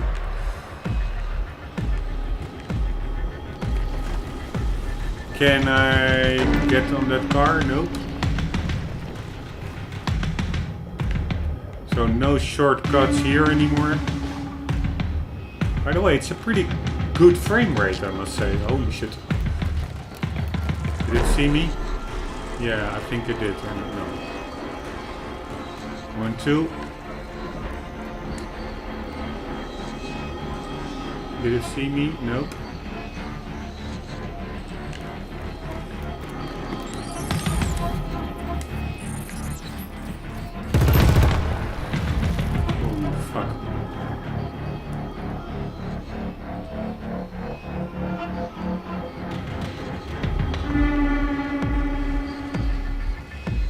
Ah, there it is. Second panel. Just need to get a cylinder near it. I already shot a couple down, but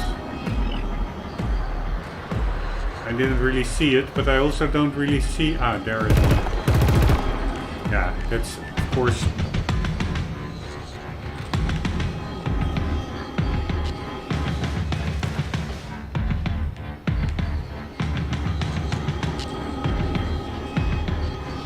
I did shoot a couple of them down.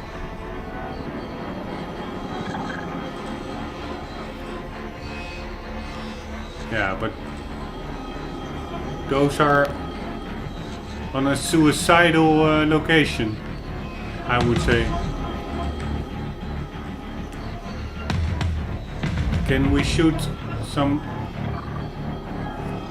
earlier?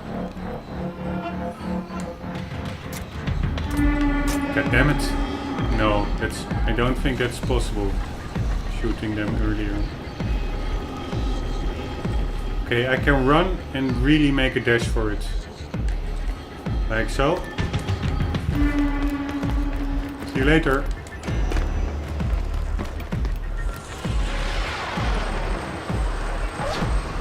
Whew.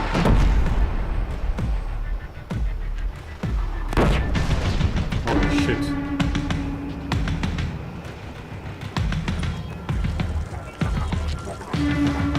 I hear all kinds of stuff. I don't see anything.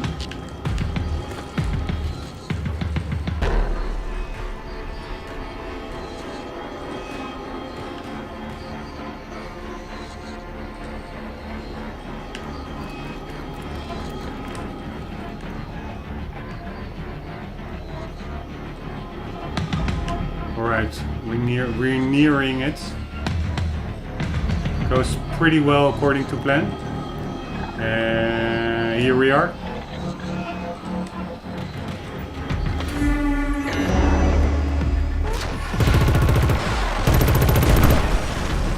Did that do anything?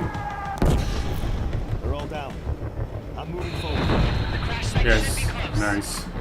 But now probably those flying assholes are coming. No, not even.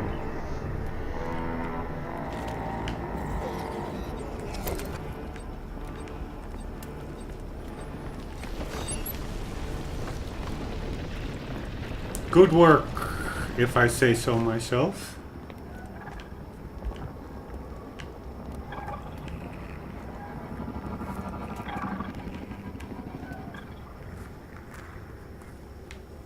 Annoying rocket launcher. Okay, we can get in over there. But I was also a bit curious about a path I noticed to the right.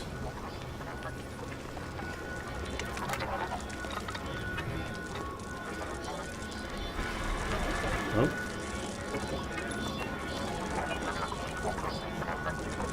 Is that handy? Can we get up there? Yeah, but that's actually the building I was curious about. And this pathway to the right, where we shot a spider container. And I guess there still are some spiders. I do hear something.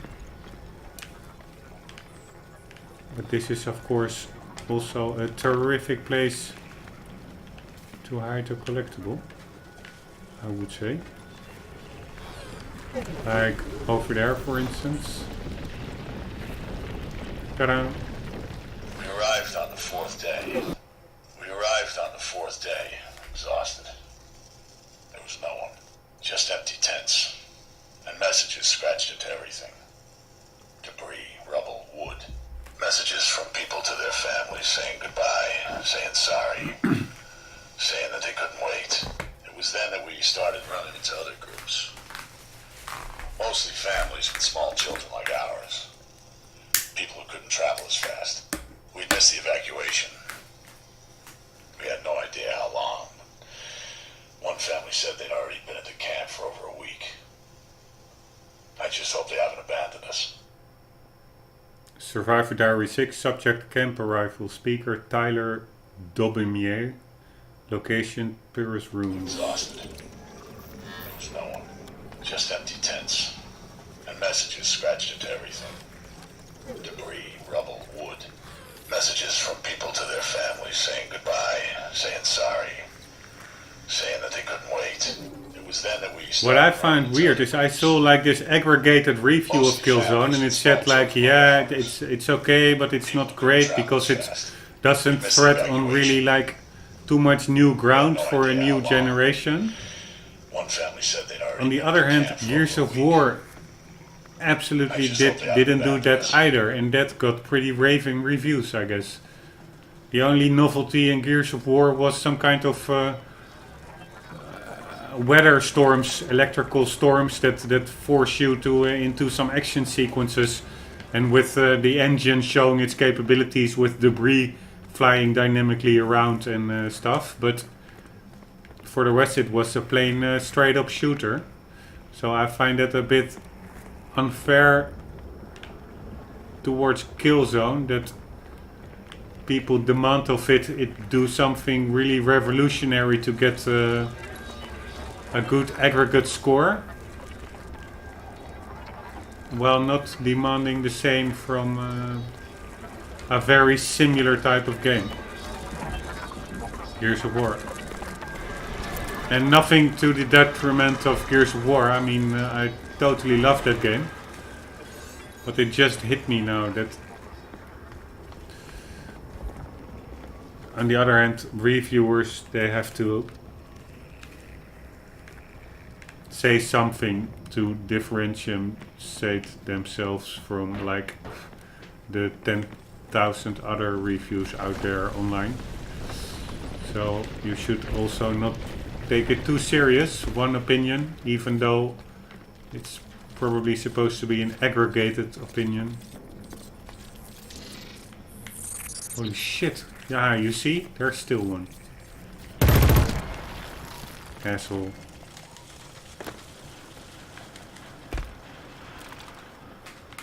Alright, can we get over there? No.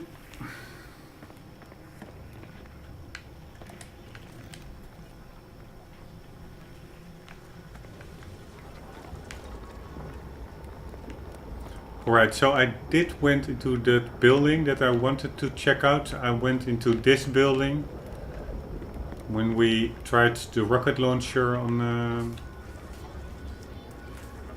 that tower. We can get in behind the tower, or we can see how high this will take us. Let's see.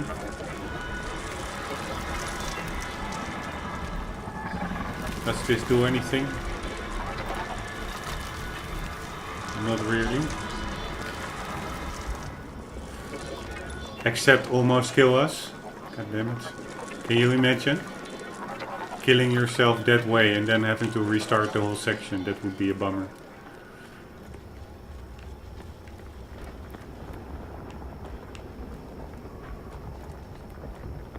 Ah. I haven't checked out the ground floor of this building yet.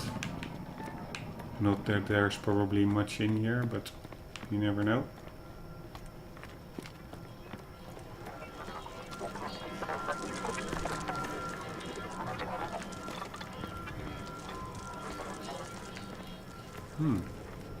Actually, there's still quite a lot to be seen here. Alright, that's where we already were. This is the ground floor.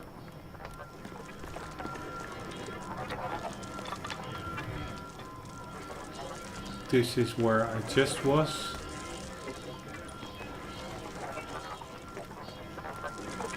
And this is the street that we also already know. And again, I have the idea that I had a pretty thorough run through this whole section. But you will see that probably I will have missed something here. I tried to avoid it because it would be good that all the missed collectibles were only at the start of the section. That means the mopping up episode will be way easier to do, instead of having like one missed collectible all the way at the start and the other one all the way at the end. That means you literally have to redo the whole chapter, including these bigger battles, just for mopping up some collectibles. That is a bit annoying. In a previous playthrough, I think I commented on it in Uncharted. I was like, yeah, doing it really a deep playthrough. Also, the mopping up episode, you should keep it on in Uncharted. The hardest difficulty is crushing. Here it is hard. Here it is called hard. You should keep it also in the mopping up episode on the highest difficulty level. Otherwise it's cheating. But for this one I did tone it down to low difficulty level during the mopping up. Because yeah, otherwise time is becoming a factor a bit in my life. Too little time, to be more exact. How can they ever forgive us? Yeah.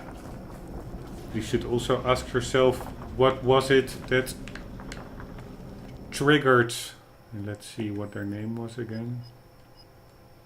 Shevchenko and Sergeant Ricardo Velasquez and Sergeant Thomas Shevchenko. What triggered them to take this course of action? Okay, so we have audio logs, one in the beginning, I think also one before this big area. The dossiers, we actually have two, that's good. And maybe it's not really then in order of how you go about the level, because I think at the beginning we earlier found a comic book that didn't make sense because the in-between book was still a question mark, and only later did we find the in-between one. This was the latter one, or was this the first one?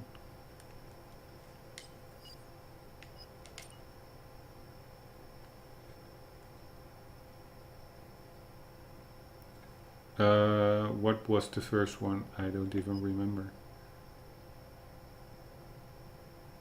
No, I think this was the first one, yeah.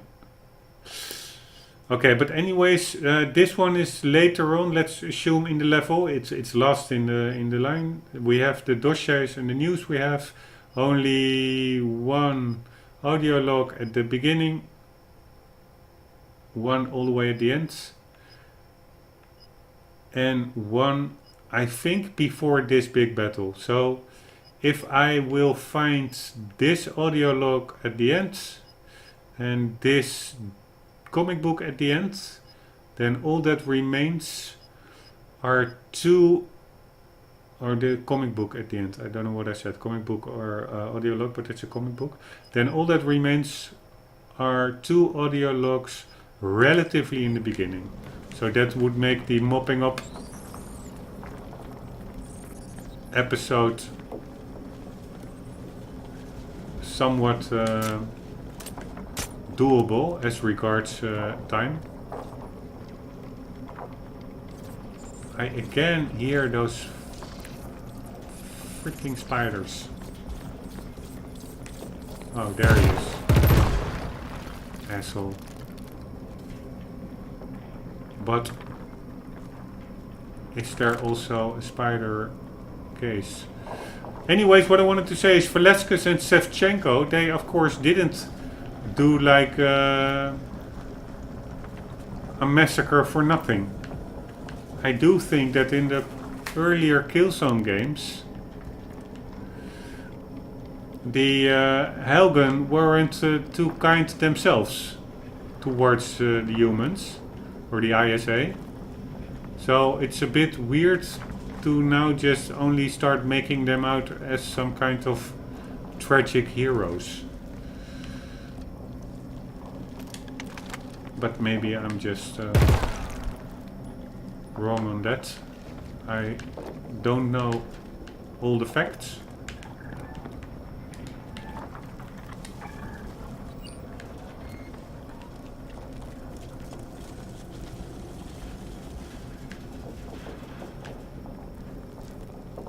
I actually have never used the stun ability of the owl. Probably should try it out, what it does.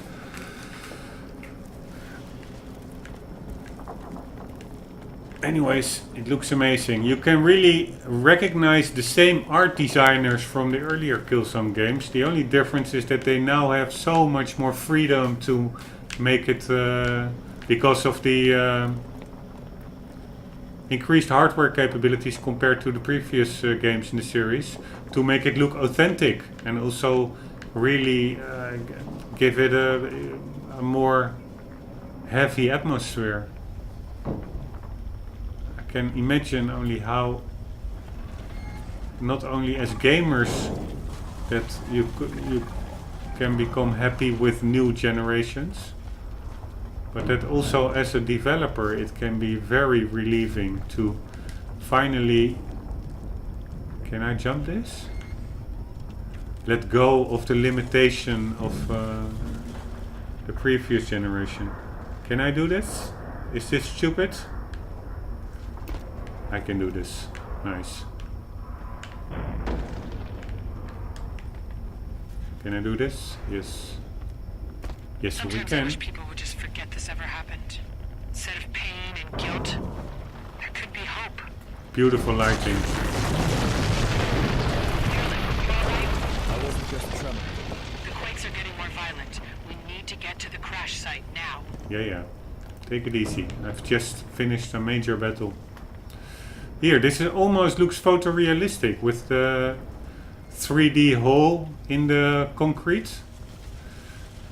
The iron piping in it over there. That looked really cool. It's amazing. This looks pretty HDR-like, 5 years ahead of its time. Or maybe 4 or 3 years. I mean, HDR already exists a bit, but it's only now becoming a bit more mainstream. Even a lot of the video editors, I have a really hard time finding a good video editor for HDR. Many famed editors do not support it, or do not support it in their free version, or not at all. The only I know of is DaVinci Resolve and Adobe Premiere Pro or something it's called. But that one is like crazy expensive. That's for professional editors. You have to pay a monthly subscription fee of like $20 or euros, which is, I find, a bit over the top. But for instance, I've been using Shotcut. It's a free editor, but they only have HDR implementation on their roadmap somewhere, I think in 2019, or hopefully still 2018, but I doubt it.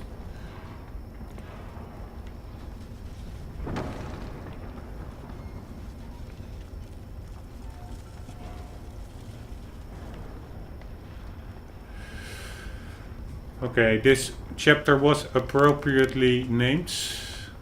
Death. The death. The only thing I'm missing, which is a bit a bummer, is a flashlight on the weapon. I find that always makes for an atmospheric experience.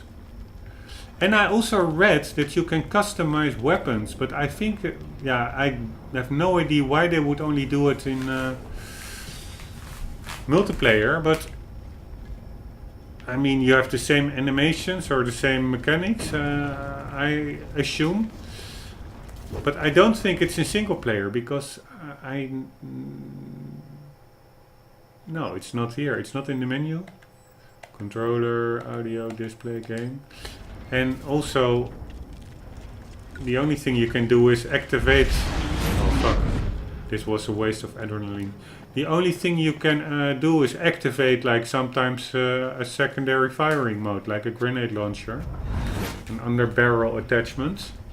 But really customizing the weapons, like choosing a scope or a silencer, I have no idea how, but I did read, I do think it were articles from before the game was released, but that there were major rumors that weapon customizability would be one of the major improvements of this game, because before Killzone Shadowfall, apparently, I never minded that much, but apparently a lot of gamers missed the option to customize weapon in the previous Killzone titles. But I don't, at least in the single player campaign, I still don't see it. Which is a bummer, because I would have... It does give more tactical freedom. For instance, you could maybe stealth your way more through a section than... Visual on the crash site. I see it. Moving in. He's here. you otherwise would. He's alive. Son of a bitch. We're flying him out. We need to track him. He'll lead us to the weapon.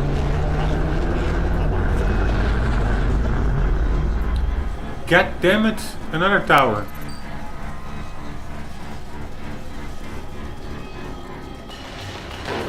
And another mech.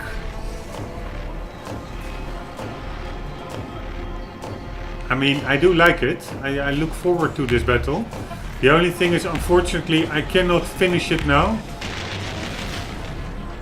Because it's already past midnight and it's a Tuesday. And unfortunately, my channel has like 0 viewers yet.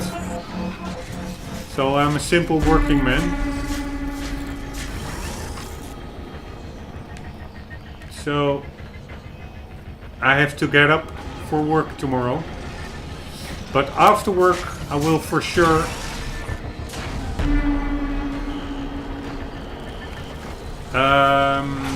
continue the playthrough and kick the hell out of this mech and out of that security tower. Until then, guys, I'm gonna cut it off here, the episode, but I will continue in the same. So yeah, I don't actually need to really say a goodbye, but yeah, for me it's a goodbye, but for you guys, if you continue to watch, I will be back in a sec.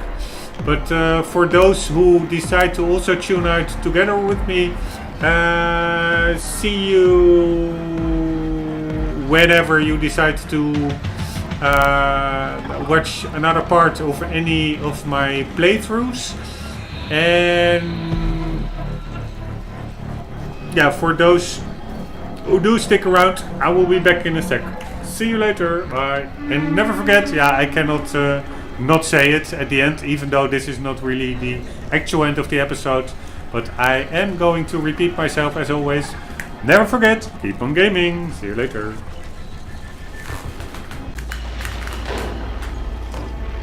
Hey guys, I am back. Another day, another part in the playthrough.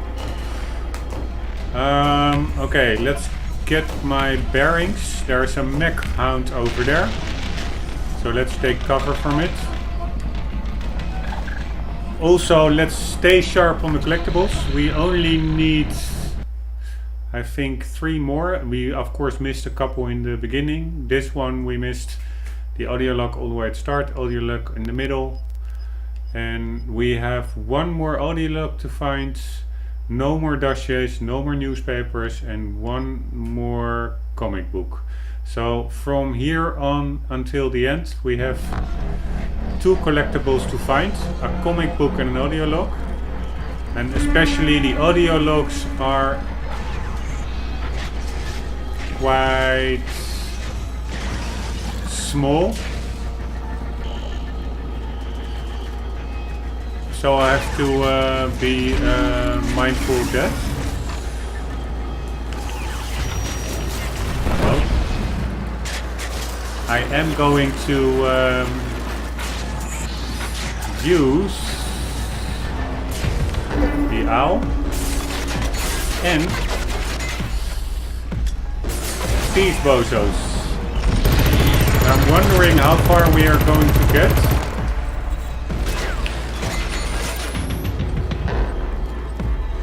Only with the gun.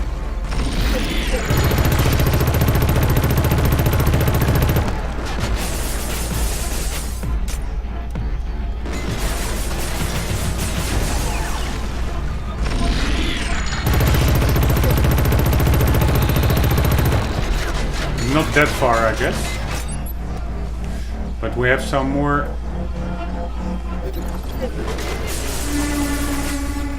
grenades over here.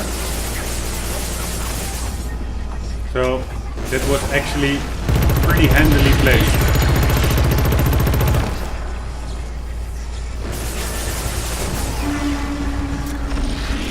Alright, this is of course a waste. Reloading while it is down. Hey! So they are a bit more vulnerable indeed when you stun them. Because that even didn't took that many magazines and bullets to take down. So very fine. Very fine. And we have to take out another tower.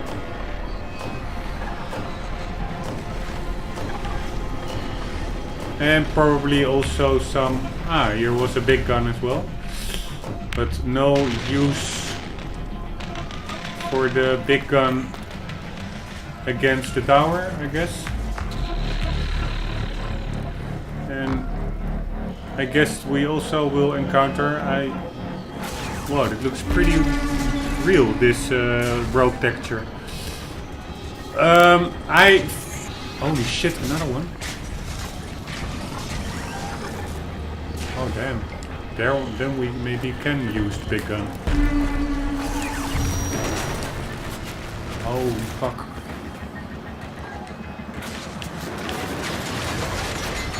How many grenades do we have left?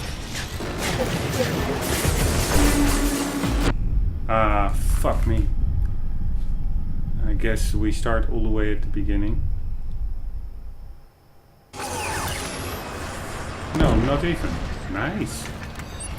Checkpoints. So they are pretty generous as regards checkpoints. The only problem is we do not have a lot of grenades left, but maybe there are some here. No, but we did find this one, which is of course very good. The last comic book. Murderous shadows formed, closing in.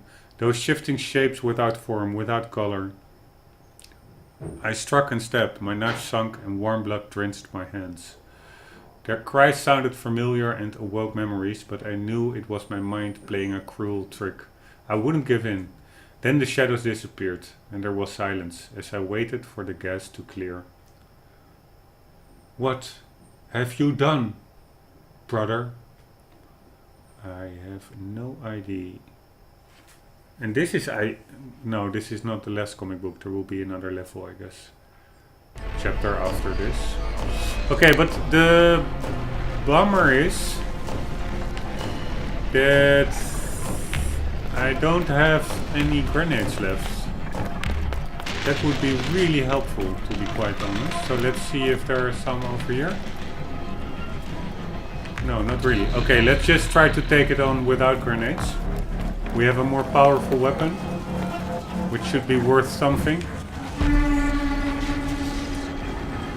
Alright. We do like so. And we do like...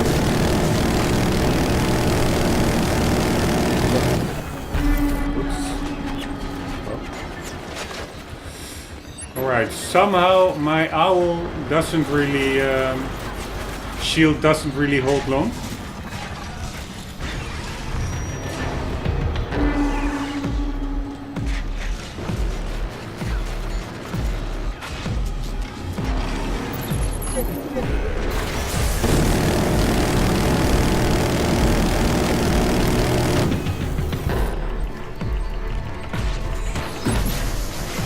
No, yeah. Oh, what the hell is this? That's the tower. Right? How is that tower? Oh no, that's not the tower. That is the mech throwing annoying little bombs.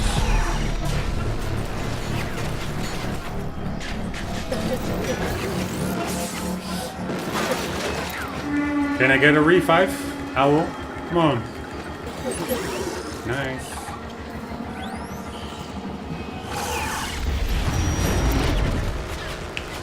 Nope. I'd rather not.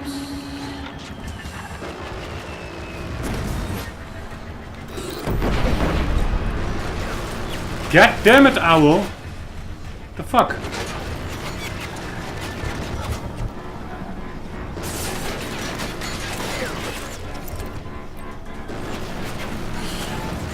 Oh, this is pretty annoying.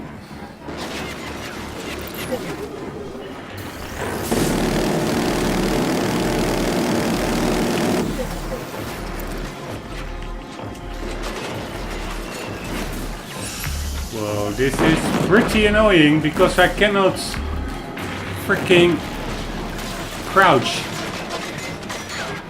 with this gun.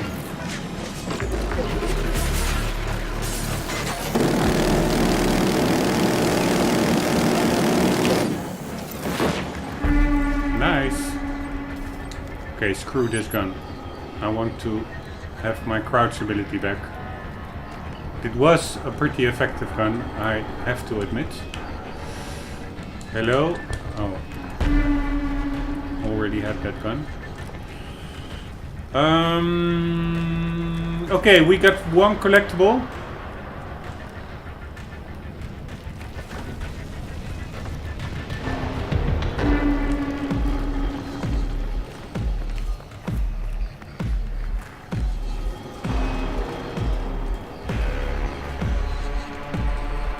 There we have the security tower, and there we have the first petricide panel that we have to blow up. There's a lot of ammunition everywhere, maybe a bit too much. Oh, and we have to be mindful of those attack drones that might pop up at any moment, like they did before, which was quite annoying. Okay, we have a rocket launcher. I'm not really sure why they're here, because I don't think you can really damage that security tower with guns alone. I guess the only way to take it out is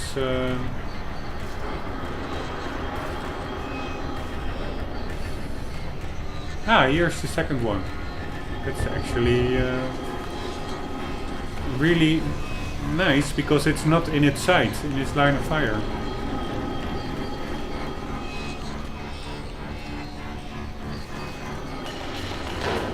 Okay, but this did look like... Oh no, I thought a collectible, but it is an adrenaline pack. Do we have anything behind here? No. See you later. I will see you later. And I will check here for a collectible. Nice metal architecture, I must say. It's also really important, I find, with game development, like having environmental materials look genuine, look realistic. For instance, wood should be dry and yeah, brownish, of course. Metal should be reflective and shiny. That's in my book an important part of creating a believable gaming world. Okay, we have one down.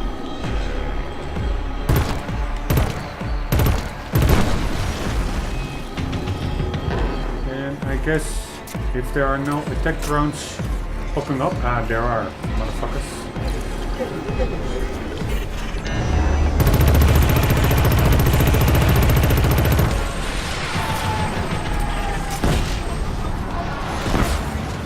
Whoa, what the hell? Can I get a revive? Nice! Later.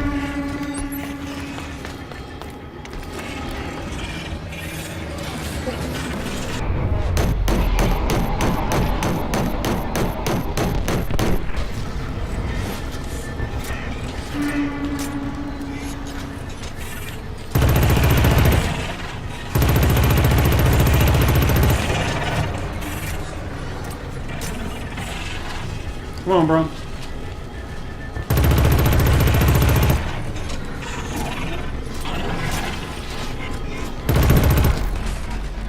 They're not that bad. And here we have a lot of petricide thingies.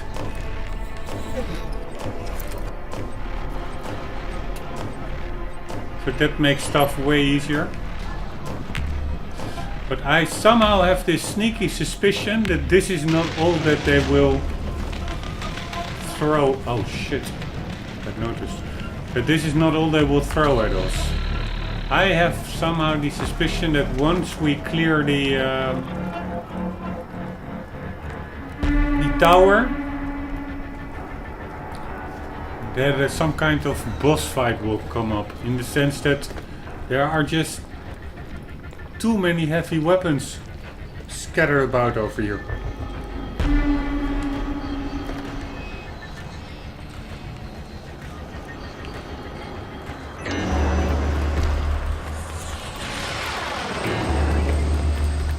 Good luck hitting me,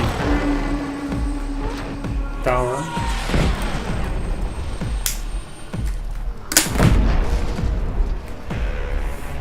Okay, here we go.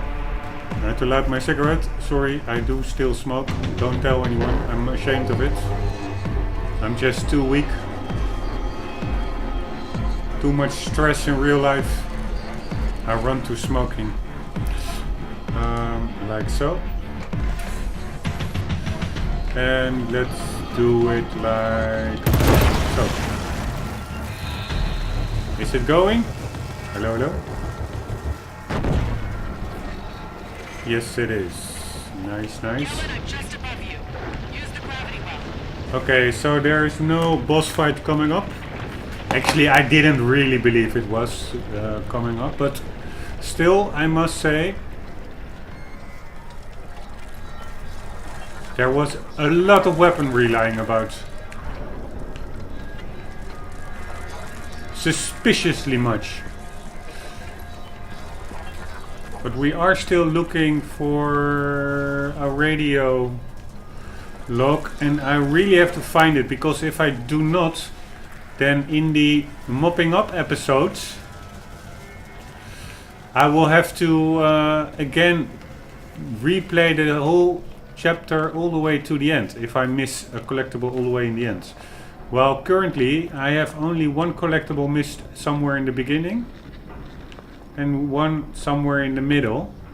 So that should make, if that is all that will be missed after completion of the chapter, then it will make the mopping up episode, of course, way more easier, because I only will have to get towards the middle of the chapter instead of all the way to the end. And of course, I will have to find one less collectible regardless of its location. Finding it, of course, in itself takes extra time. By the way, cool gun design.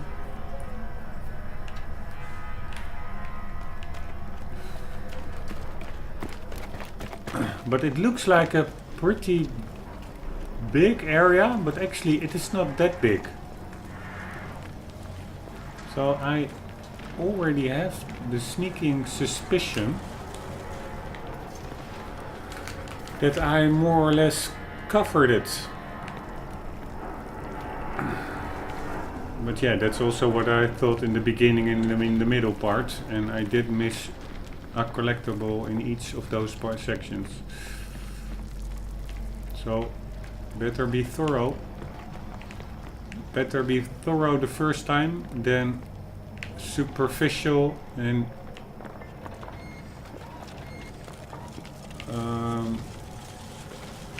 easy going like 10 times.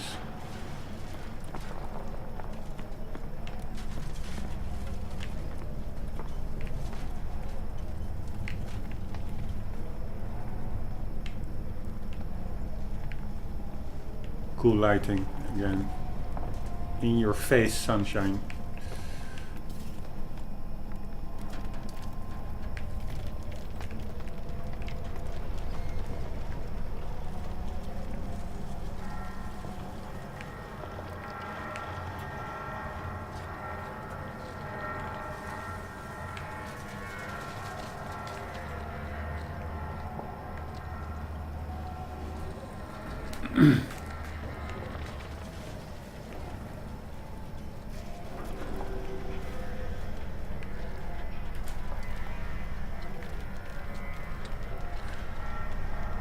Of course, the collectible doesn't necessarily need to be in this section. I mean, the level probably is not over yet. I do think we are nearing the end of this chapter, but still, there seems to be some kind of building over there where it could be.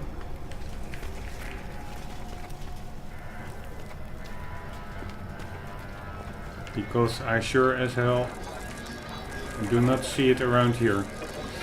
And we had the comic book, I guess, over here somewhere, or was it in the container over there? So having a radio log like right besides it is all, yeah, I think the comic book was in here. Having a second collectible like super nearby is of course also not really a big chance. Shall we take a rocket launcher?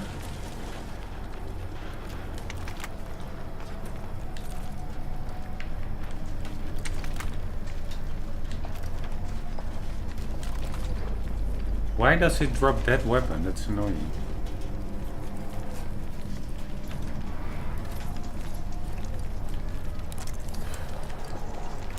It's not really... No, I will just go... Yeah, for variety's sakes we will take it. But it's not really like a handy weapon, like that you're really agile with it.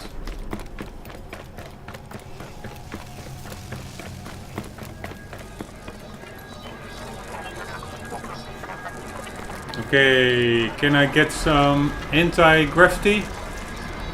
Wee! Pok. Hello. I'll take point. You take points. I will take the rocket launcher. Where did you take point? Ah, there she is. Ah! This even if she's saying I'll take points, and we have like a bottleneck over here, this could well be some kind of boss battle after all. But no rushing. Checking for the audio log, which is not here. Okay. I don't think that as soon as we drop down we will be swarmed, because she is still standing over there.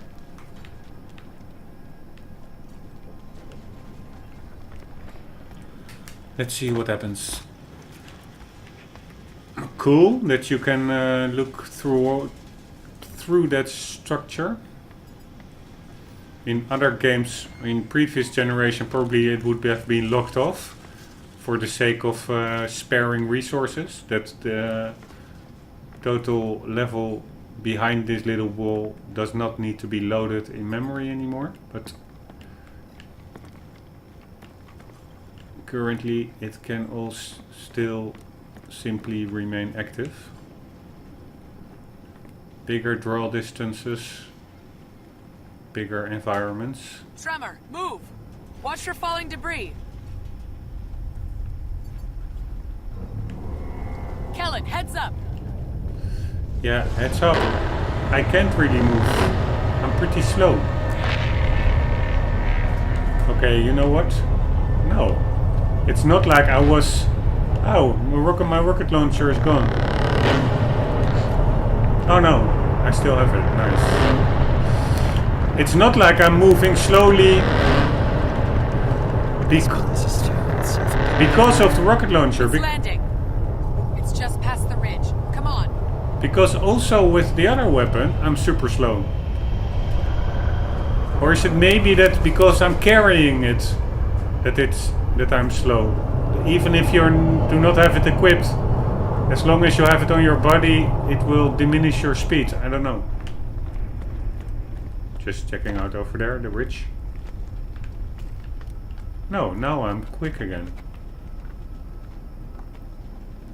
That is probably the nanotubes going to the Spire spacecraft. Is that the Spire spacecraft? No, it is just a broadening of the tube, I guess.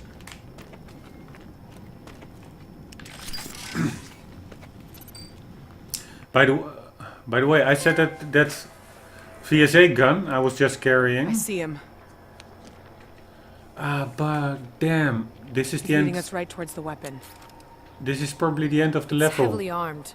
There's no way in unless you disable the mobile scan unit. That means I missed that audio log. God damn it.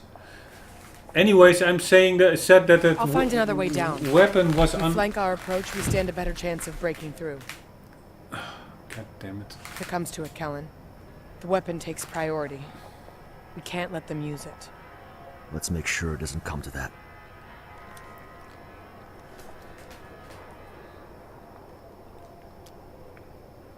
Okay, you go, girl. I said that the weapon was... Ah, god damn it.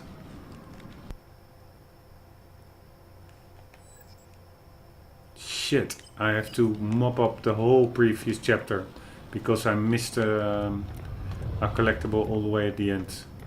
Fuck my game. But I said that this weapon was underwhelming for like the standard equipped VSA machine gun, but it actually is a secondary. Now I have two secondary weapons. That's why I was confused. Now it looks like a primary weapon, but just before with that rocket launcher, it was only this machine gun that I kept in my inventory. So it also looks like a bit like a semi-secondary weapon compared to the default machine guns. And in that case, if you compare it simply to a handgun, it's not underwhelming at all. It's only underwhelming if you compare it to a regular machine gun. Anyways, this is a new level. This part is already quite long. This episode on YouTube. This chapter 8 or something. I have no idea. It's so bad that I cannot remember the chapter number. I do know this will become episode or YouTube video number 11, but in game I think it will be chapter 9 or something. But that is already pretty long, so I will cut it off, but I will still now start the previous chapter over to mop up those 3 missed collectibles, and I will add that to into this part 11 of the YouTube video. So formally for the genuine playthrough part, I will have to say see you in the next part, where we will continue with this chapter. But as regards mopping up, I will see you in a sec, because I will just immediately edit it alongside where I'm cutting off the video right here. For the meantime, guys, if you also tune out, never forget, keep on gaming. And if you decide to hang along for the missing 3 collectibles of the previous chapter, then I will see you in a sec. See you later. Bye.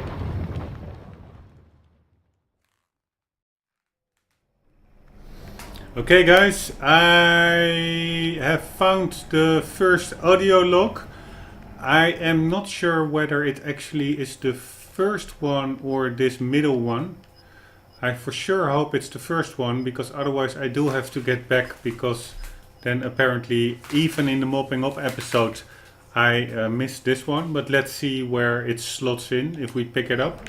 It's, by the way, at the area pretty soon after the start of the level. You just hang glide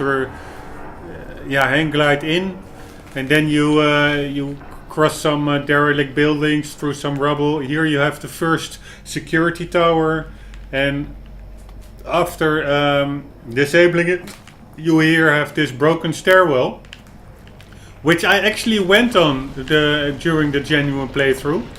But somehow I missed this radio log. Well, it's pretty much in your face, so pretty stupid that I missed it. But let's see where it slots in and what it says. My daughter was getting worse. Her cough, and she had a fever now. I told my wife we had to leave. We'd been hearing this transmission every night. It was telling survivors to make their way to the treatment area outside the city. I don't know why we didn't go straight away. I was scared. Home seemed like the safest place to be. But it was slowly killing us. Yeah, that sounds terrible. When your family, your child is coughing up germs. Anyways, this was Survivor number 3, so this is the middle one. So I have to restart again to find that first one. Subject, sick homeland. Speaker, Tyler Daubier. Location, Paris ruins. Worse. Her cough, and she had a fever now. My daughter was getting worse. I told my wife we I had want to the leave. menu, so I We'd been probably hearing need this to get out of the transmission way. every night. So telling survivors let's to- go here. God damn it. So I am again restarting the chapter. So the mopping up episode, it will be 3 parts, of course, for all the 3 missed audio logs that I start recording whenever I found one. But it will not be really in chronological order, because first that is this part. That's the 3rd one that we now found. But the second one that I hopefully will find will actually be earlier in the level. I mean, I do not suppose that this one will be further ahead in the level.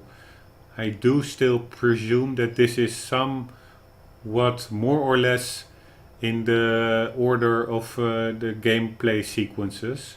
So that this one will be all the way at the end, and this one will be all the way at the beginning. I did find a couple of them that were mixed up, that seemed to be mixed up. Like first finding in the gameplay sequence, first finding the second one, and only afterwards the first one. But that could also be, was my theory, that the level consisted of multiple levels, like multiple floors, and that actually the second one was, when you look top down, was closer from the starting point of the level in a direct line compared to the first one. And that's why while in the gameplay sequence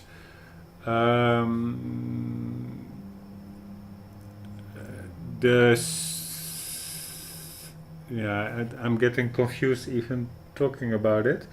But anyway, said when they're mixed up, that one might be later on in the gameplay itself, but indicated in this menu earlier because it's simply from an absolute perspective, top-down view, a smaller distance away than the next collectible. That's my theory, that sometimes they do get mixed up, but in general, and that then mainly happens, by the way, because there are multiple floors in the level. That, for instance, you're zigzagging and you're backtracking, which then makes if you backtrack in another floor all the way in the direction of the starting point, a collectible at that floor will be closer, top-down view, will be closer to the starting point than maybe one that you earlier already collected on maybe a second floor, on a different floor. And hence it will be indicated earlier in this menu bar. But yeah, it's all guessing on my part. Anyways, it's hard to explain. Hope I'm making myself a little bit clear. But I do think in general this should be the idea is that it's in order of gameplay sequence. So I am going to restart now, and I will start up the video hopefully in not too long once I have found this first audio log. See you then. Bye. Alright guys, back for the first audio log that I missed in the genuine playthrough. Just checking whether the recording started correctly. It did.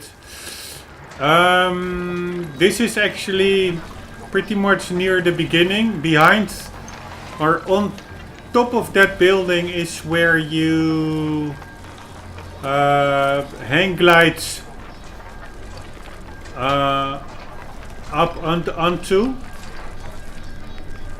Then you make your way through it. You have to shoot a canister. I really thought it was inside the building somewhere over there. But anyways, then you get up here because of the the reverse gravity stuff going on. And I was just roaming about. I already missed it, almost missed it again. Because it's pretty, it is not hidden in like a nook or cranny. It's just over there. But it's somehow also with this flashing going on, it's a bit camouflaged. You don't really notice it that quickly. But here it is, so that's good. Let's see what it says. It was hard to believe sometimes that we were at war. Life seemed to move along as it always did. People went to work, school, were born and died. The day it happened was just like any other day. I came into the office early. I was behind on reports to write, so I needed to catch up. Everyone was in good spirits for once. I got up. I'm not sure why, when I suddenly saw a flash out of the corner of my eye. They say that's what saved my eyesight, that I hadn't been looking straight at it when it went off. It was the heat that I remember, hitting just one side of my face. I had no idea what happened. No one did. Even when the gravity disappeared, it was like everyone thought it was a prank that would end. I don't remember what happened next. I woke up. I was underneath the floor above. I saw limbs sticking from underneath rubble. Moans from the dying. There was nothing left. The entire building was gone. Somehow I found my way out. I was so grateful to see the sky. That's when I saw it. The cloud. I still didn't want to believe it. Even now, I don't want to believe that it was the end of our world. Well, they did went through some hell, the Hellguest. Maybe that's why they called themselves Hellguest. Guest in hell. Bad joke of today. This was Survivor Diary 1 by Subject Subject was The Day of Infamy by Speaker Lat Katsimiarts. Location Paris Ruins. Sometimes that we were at war. Alright, so that was that, and then you just make your way through School. some buildings, and then you end up at the first that's behind Just over like there. any other day. You just, I gave it to the for officer early. orientation's Behind sake, reports to write, then you so I end needed up to catch up. at the Everyone first was a good security experience for tower, once. I got up, where the and I suddenly saw a flash out of the corner that of is my eye. behind here. There's the big security tower where the second missed audio log was that I showed like in the previous part of the mopping up. That I remember.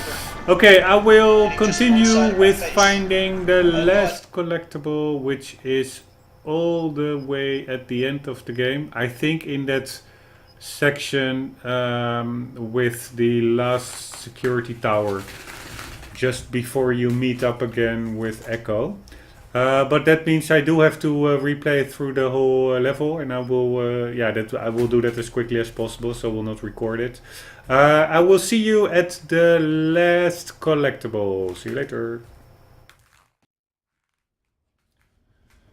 Okay, guys, I finally found the last collectible, and it was really after I've been through the whole level now, I think 3 times. I simply couldn't find it. I thought it was all the way at the end, considering that the audio log is also in the menu all the way at the end. It's number 7. So I first sprinted it to the last confrontation and really meticulously combed over the whole area, but didn't find it. Then I went through I rerun through the whole level to get to the section with the big battle with the mech and the security tower just before, like the first big battle. Also really meticulously combed over the whole area, and I was just about to give up, and I thought, okay, I will just walk from the first battle to the second battle location, and then you come through like this little building with dead bodies, and our protagonist, he comments on how they will ever forgive us and blah blah blah. So it's like a lull in between moments. You hit like an elevator shaft and another one, and I think you end up at that door. We are still in the quiet in between storms here, so just walking about to the next confrontation, and ta-ta! There he is. I apparently 2 or 3 times already run past it over here, but it's also pretty sneaky, because if you look at it like this, you don't see it flickering, and that's of course what you're looking for when hunting collectibles, is also the flickery shine on the object. But placing a weapon in an ammo crate near it to distract your attention is pretty effective, because even now you don't see it, you just walk by and now it's out of your sight. So if you are just running like so, you really don't see it. You see the ammo crate, you see the weapon, but you hardly, you can see like a 1 millimeter of shine below the neck of the body. But if you turn around, then it's in full view. So this one is really, almost a bit sneaky placed. Come on. This, I like it. It's a good challenge. I was about to give up. For tonight. I was actually not planning on using YouTube or any cheats. I was going to go on until I would have found it, even if it seemed like a needle in a haystack, because it's quite a big chapter this, with lots of nooks and crannies, and like an audio collectible, it's pretty small, so it could have been anywhere. It could really have taken me another 5 hours or so, but luckily just before wanting to crash into bed, here it is. So I'm really content. Let's listen to it. I buried Hayla next to the children. After I walked up to the lookout, I wanted to jump, but I couldn't do it. Something stopped me.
Whoa, that's the antagonist, the guy that we are hunting down actually as we speak, starting in the next chapter, which I think is chapter 9.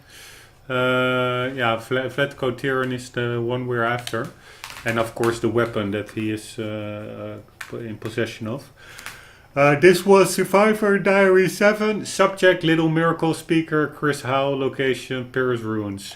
Okay guys, I'm super stoked that I finally got that freaking audio log, and I am going to call it quits right here, because we already went through all this earlier in this episode, in the genuine playthrough, and I myself went through it like 2 or 3 times already.